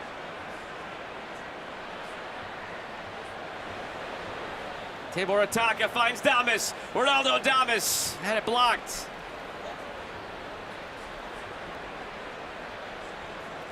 Hernandez Foster goes for a goal just wide. They've been the aggressors in this second half. That yielded a penalty on the 1v1 from Moses Mensah, cutting into the box from out wide. Whatever was said by Eric Avila in the dressing room for Birmingham Legion here in his debut as the interim manager. Bottle it up and take it with you going forward. depending on how long this run continues for Eric Avila.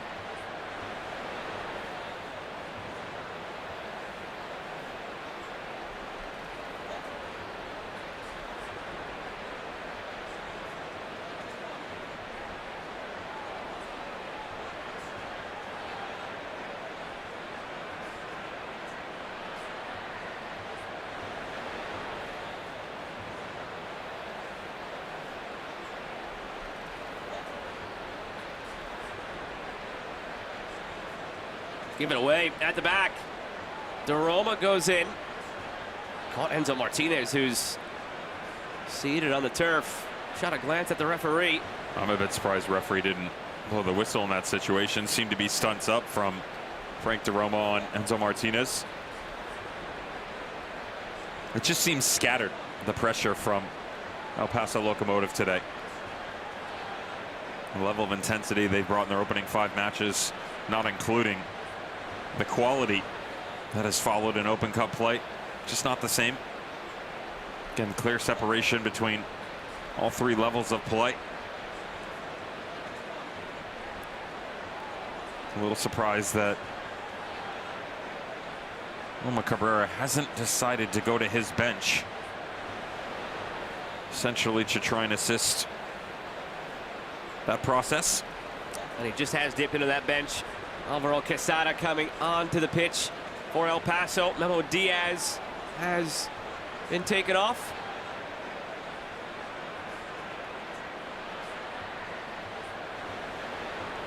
Brian Romero exiting as well.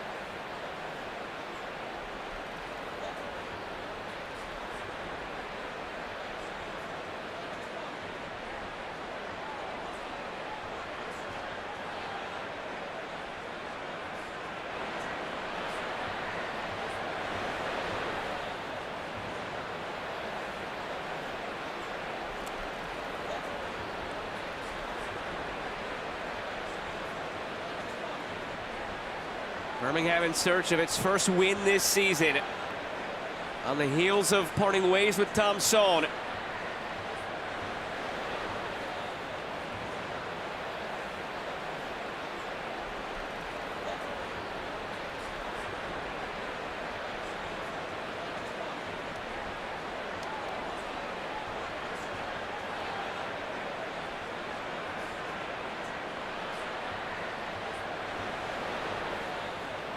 Robert Coronado has come on as well as that other substitution for El Paso. I imagine we'll see a bit more of a predictable back 4 here for Loma Cabrera, and trying to overload some of those spaces I was just alluding to within the midfield. They've lost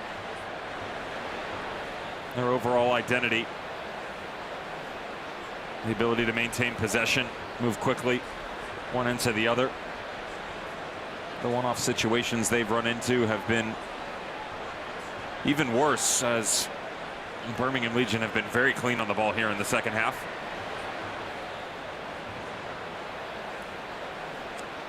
We've talked about the schedule and how difficult it's been for Birmingham while they've navigated these injuries, and it's all contributed to this 0-2 start and Tom Son's departure.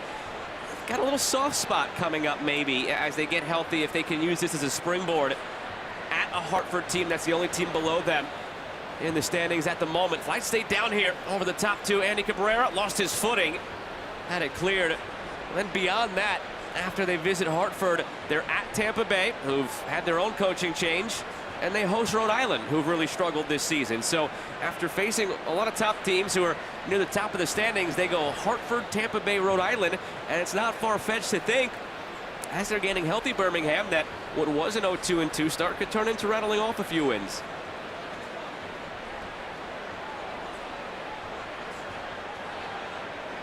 So long as they get through today first. Not done yet. 16 to play. El Paso have started taking more control of the ball. Birmingham sitting back, hoping to defend it out.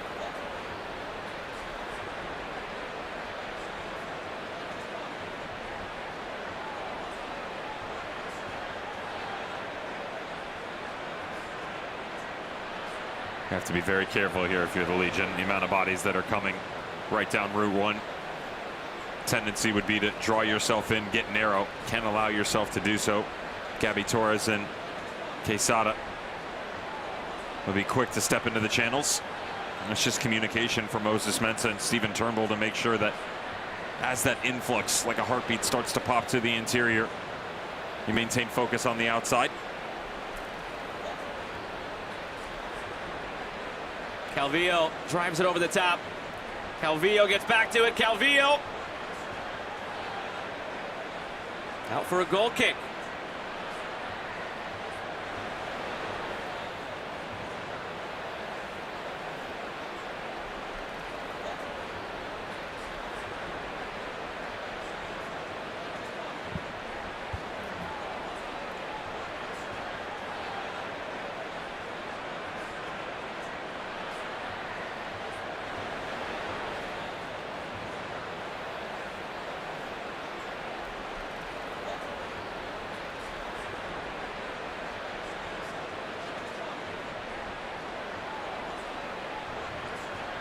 Quarter of an hour remains.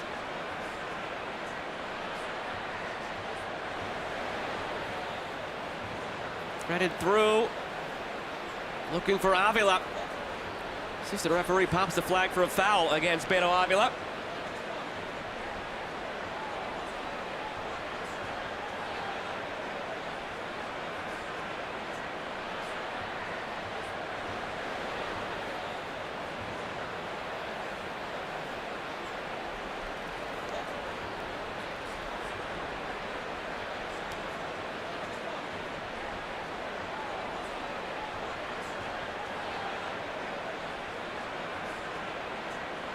Pair of early coaching changes this year in USL Championship. Took the league a bit by surprise. Tampa Bay, one of them. They did not have that new manager bounce. They fell 2-1 last night. Birmingham trying to find a different fate here. A win that would, amid all the turmoil at the beginning of this season, have them above the playoff line. Way too early to consider that, but the managers that we chat with throughout the season, they do look at different checkpoints and like to just see their name above that line at different checkpoints of the season. So through 5 games it would be for Birmingham, perhaps not one of the checkpoints, and they'd see their name above that line in spite of everything they've dealt with, injuries, coaching change alike. And it changes the entire complexity of the outlook. They have to keep it up. You mentioned the word earlier that it went stale, perhaps, under Tom Sohn here. It takes more than just one game to change that so long as they hold on. But it would be the start of something for Birmingham.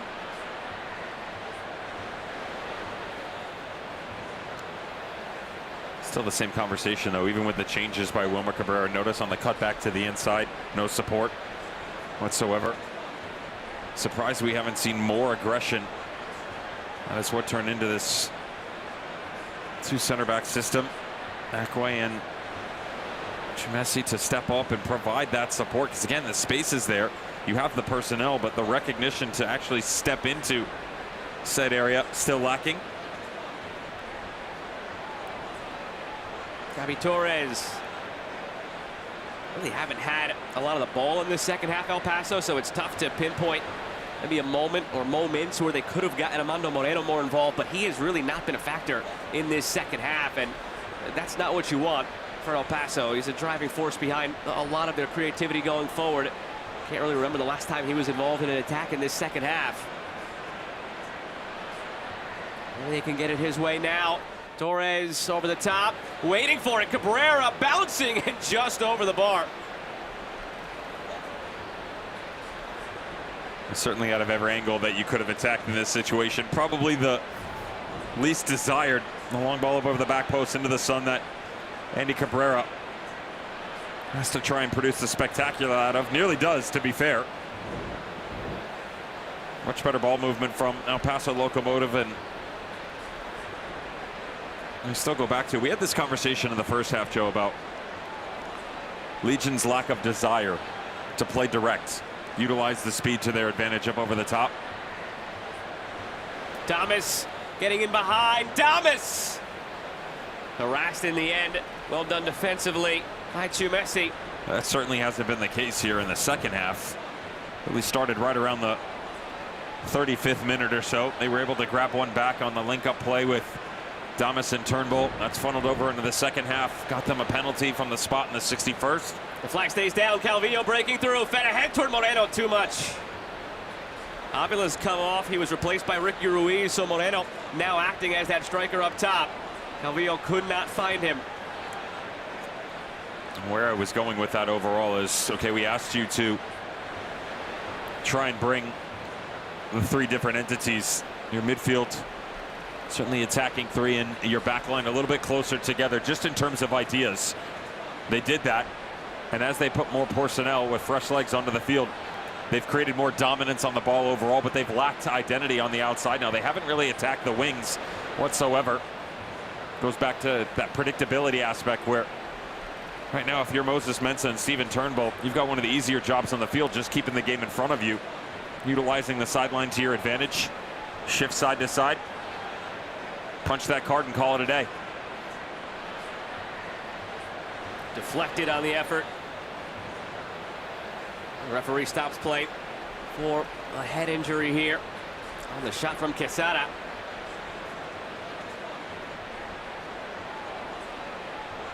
That'll give El Paso a moment to gather themselves over by Wilmer Cabrera. They're all heading that way. Oh, looked like it popped up and caught him right in the nose. Rustin Tabor Ataka off the ricochet. To be a fly on the wall in the huddle right now for Wilmer Cabrera.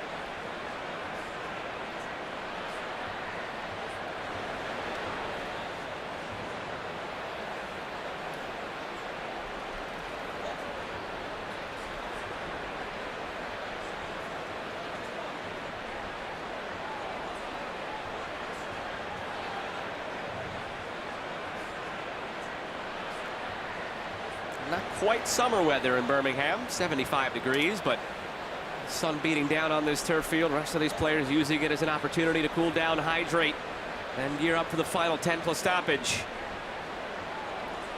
3 straight wins in all competitions for El Paso. That came after an 0-1-2 start. 2-1 win at Hartford, 2-1 win home against Lexington coming into this. For Birmingham, difficult stretch of games, navigating it with a lot of injuries. Losses against first place Loudoun and at 6th place Pittsburgh. Draws against 2nd place unbeaten Louisville and at 3rd place Detroit.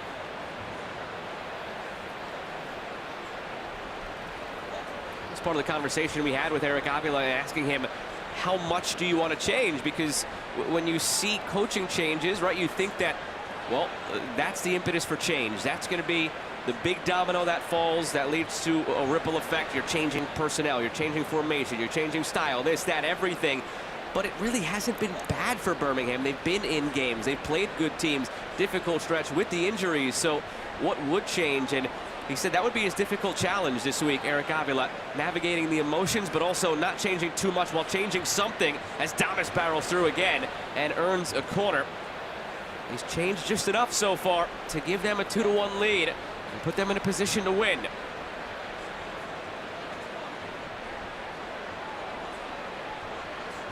An insurance goal would be nice.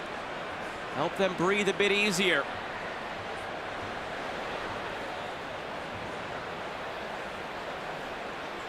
Short from the corner. Now floated in. Headed away. Kept alive by Mensah. He lost his footing. Martinez feeding it across. Ahead, Tabor Ataka. Cut off. Jamali Waite with it. Let's take a look at the Best Western upcoming schedule. April 23rd, San Antonio, Colorado Springs, 2 recent champions in USL Championship. San Antonio in 22, Switchbacks in 24. They lock horns, and then Jaeger Cup, April 25th. North Carolina FC, Charlotte Independence. Roots in Sacramento in the NorCal Derby on May 4th here on CBS Sports Network. Broken Roots pulled off a big one last night against FC Tulsa. Badly needed it. First win of the season. Started. Yep. Gavin Glitton going to be very happy with the performance. 2 goals just before halftime to then see out a victory against FC Tulsa. You like Tulsa? Confusing. Mixed feelings right now. Yeah. The only game I've had a chance to call them so far was in Open Cup in the midst of a terrific windstorm in a game that resembled nothing of the sport of soccer. So it's hard for me to judge based on the one game that I've seen them up close. But love that for you, by the way. They have a lot of talent on the field. It's interesting how the pieces fit under Luke Spencer. I think they're a team. I mean, I don't know if it's going out on a limb, given the complexion of the East at the moment, or the West rather at the moment. But it's a team that seems like it could be. And Mensah with the wry smile as he knows that this ball certainly came off of his head. Calvillo trying to apply the pressure on the back stick. Nearly. Goes into the own goal of Matt Van Oekel.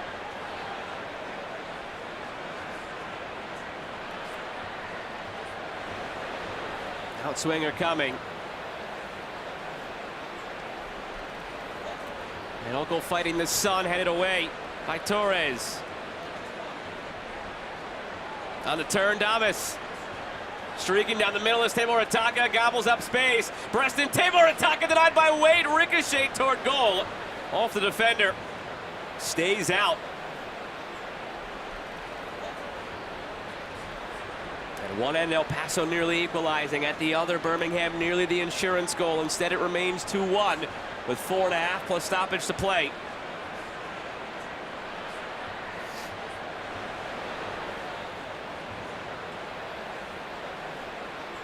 Torres squaring it back. Moreno was lurking.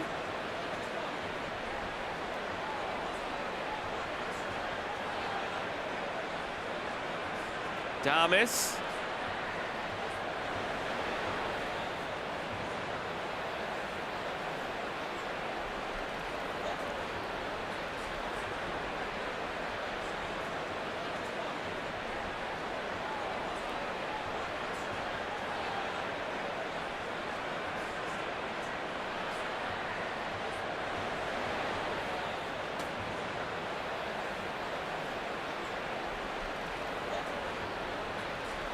We go back just moments ago as they check on Ronaldo Damas. Great save by Chamali Wade. I mean, the level of difficulty that this is, he's got to account for Damas on the trailing run. Certainly the one-on-one with Preston just in front of him. The back post run that had Roman Torres streaking in as well. Get caught dead in your tracks, could easily have gone around the outside, and instead, beautifully done by the netminder.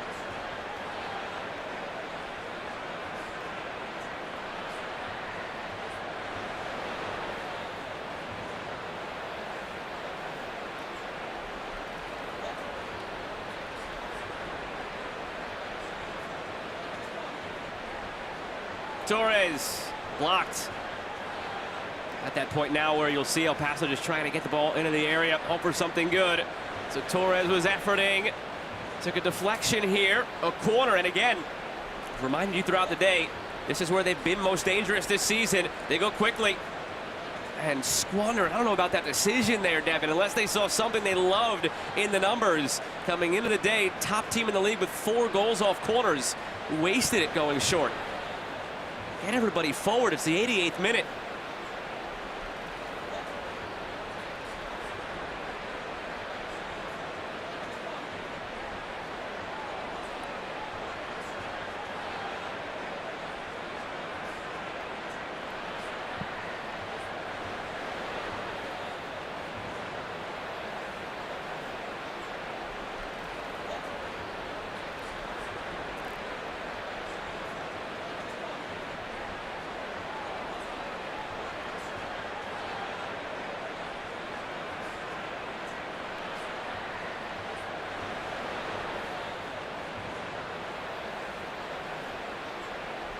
Just over 90 seconds remaining in the 90 minutes. Birmingham leading 2-1, looking for their first win of the season. Damas for Timur Ataka.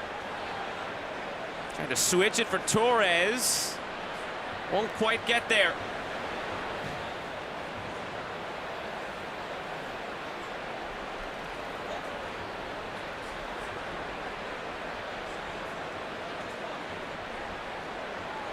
Tuli Moshabane has come on as well for El Paso.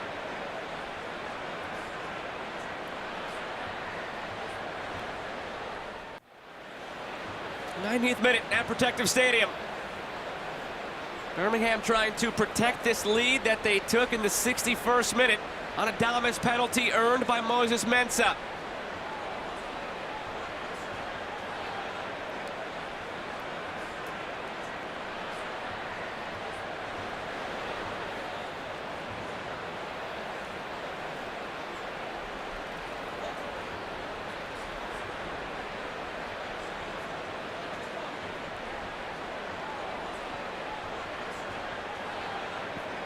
Moritaka just went down middle of the park there.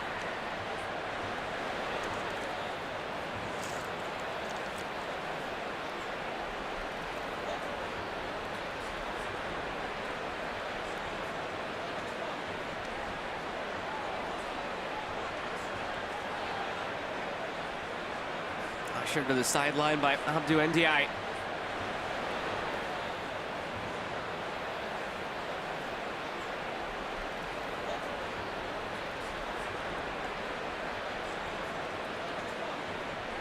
Into stoppage time. El Paso looking for a spark.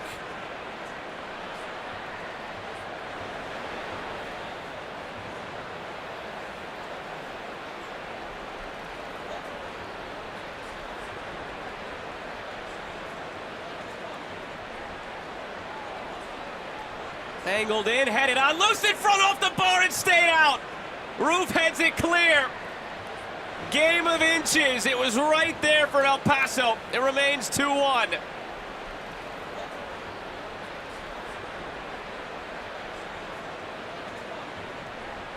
Now from the corner.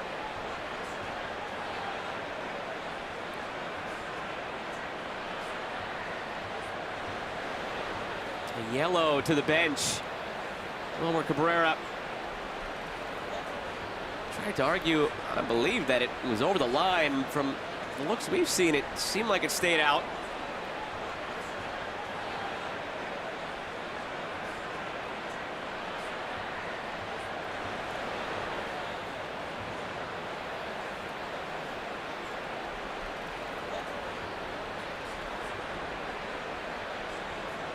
Short from the corner. Fed into the middle. Well, Shobane trying to keep it alive. Birmingham trying to get it away.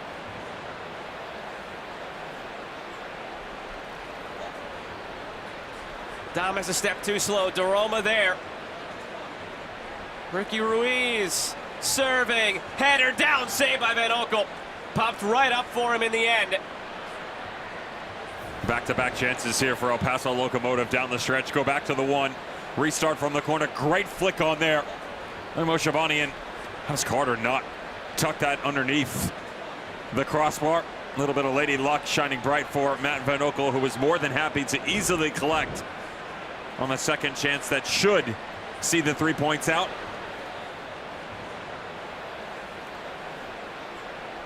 Tregarthen centers. Enzo Martinez goes down. Free kick here in a great spot. At the very least, it takes more time off the clock. Best case for Birmingham, it's a brilliant location on the field to make it 3-1 and put it totally out of reach.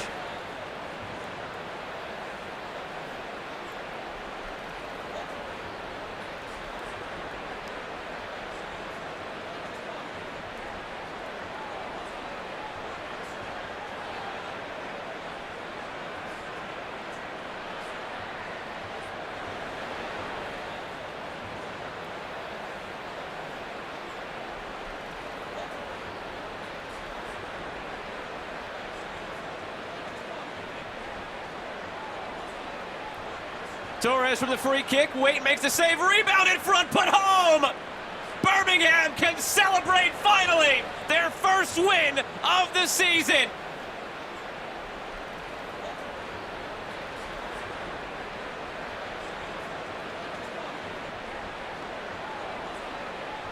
No defensive support here for Jamali Waite. Unfortunate as he spills it right in front of him. Very difficult save for him to make.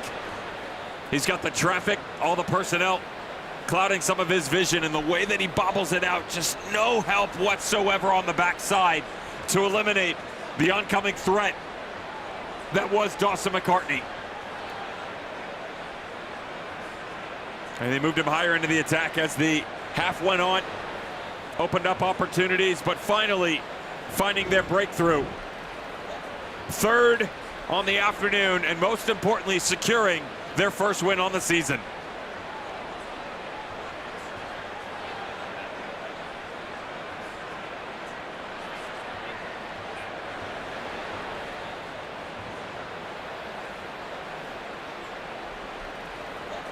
El Paso trying to hurry on this kickoff. 0 for 2. Finally, they get one in. Down 2 goals now, writing on the wall. Just waiting for the whistle of Abdou Ndiaye. And his liberty now in the aftermath of that goal.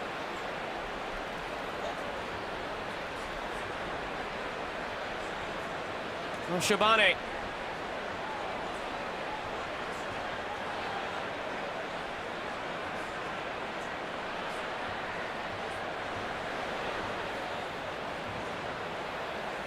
Switch from Moshabane.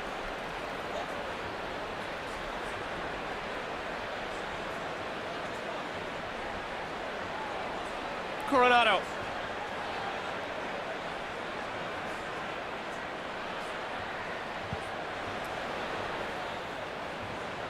Dom is chasing. He'd just like to hear a final whistle instead at this point. Up to 3-1 now. The match-winning goal would belong to him on the penalty in the 61st minute.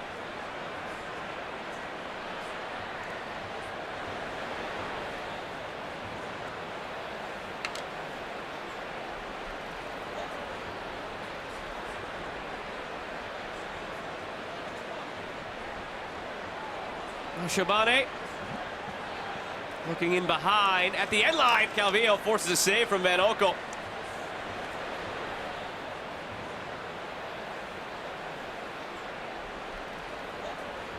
Yellow to Calvillo. It's actually given as a goal kick in the end. Assistant referee says it was out before the save from Van Oekel. Oh, window dressing now. That goal from McCartney on the rebound off the free kick. Iced this one.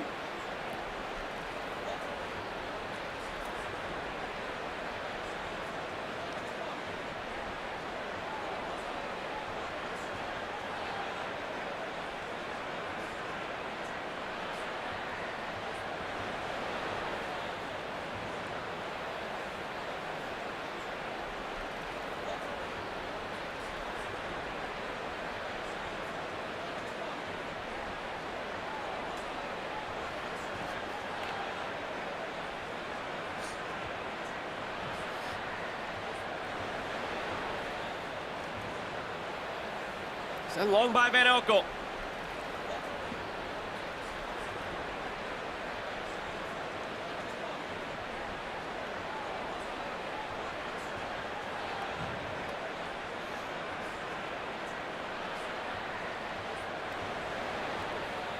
Coronado feeding it through. Running out of room in the end. Calvillo, frustrating day for Calvillo and El Paso. Possibly a turning point for Birmingham this year.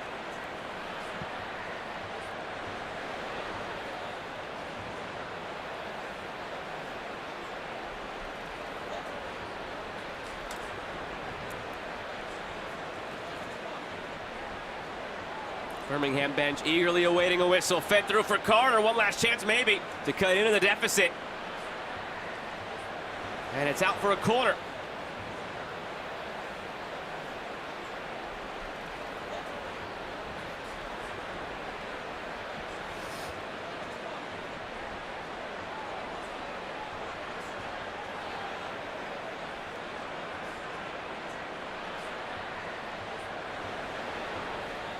And swinger from the corner. Van Oekel tracking it, has it.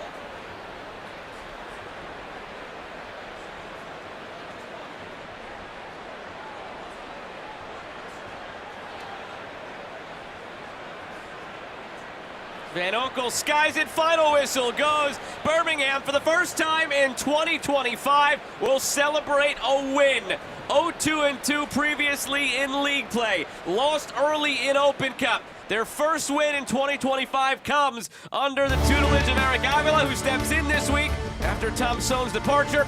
Birmingham 3, El Paso 1. 3 goals for the 3 points, and we're back in a moment to wrap things up from the Magic City.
Autographs, hugs, celebrations all around on the field post-match for Birmingham Legion, celebrating their first win in any competition here in 2025. Ronaldo Damas at the center of a lot of the congratulations. His brace, a big reason why, as we take you back through the highlights.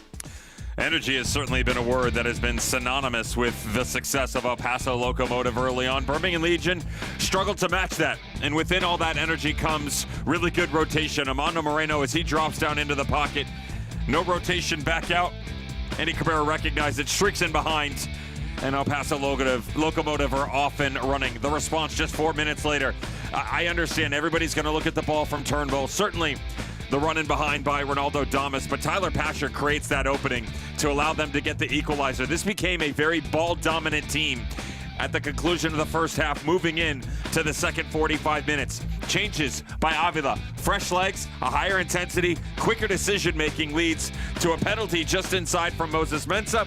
Damas grabs his second and the lead to see things out, but there would be chances down the stretch for El Paso Locomotive. Great little flick on here. They have been absolutely clinical over the course of the season. 3 out of the last 4 from restarts. Could not get this one on the underside of the crossbar. Matt Van Olken can breathe a sigh of relief, and the dagger from Dawson McCartney to give them their third on the afternoon, secure 3 points, and their first win in all competitions in 2025. Anything stick out to you statistically at the end of the day here? To me, I thought it was very impressive how the Birmingham Legion changed throughout the game. They sat back, they absorbed pressure, they started to get more aggressive going forward. They became a ball-dominant team, and then once they got their lead, they said, feel free to have it. They kept the game in front of them, had really good patience, just made their opponent go side to side. Possessionally, you would think that number would have been higher. That wasn't the case whatsoever.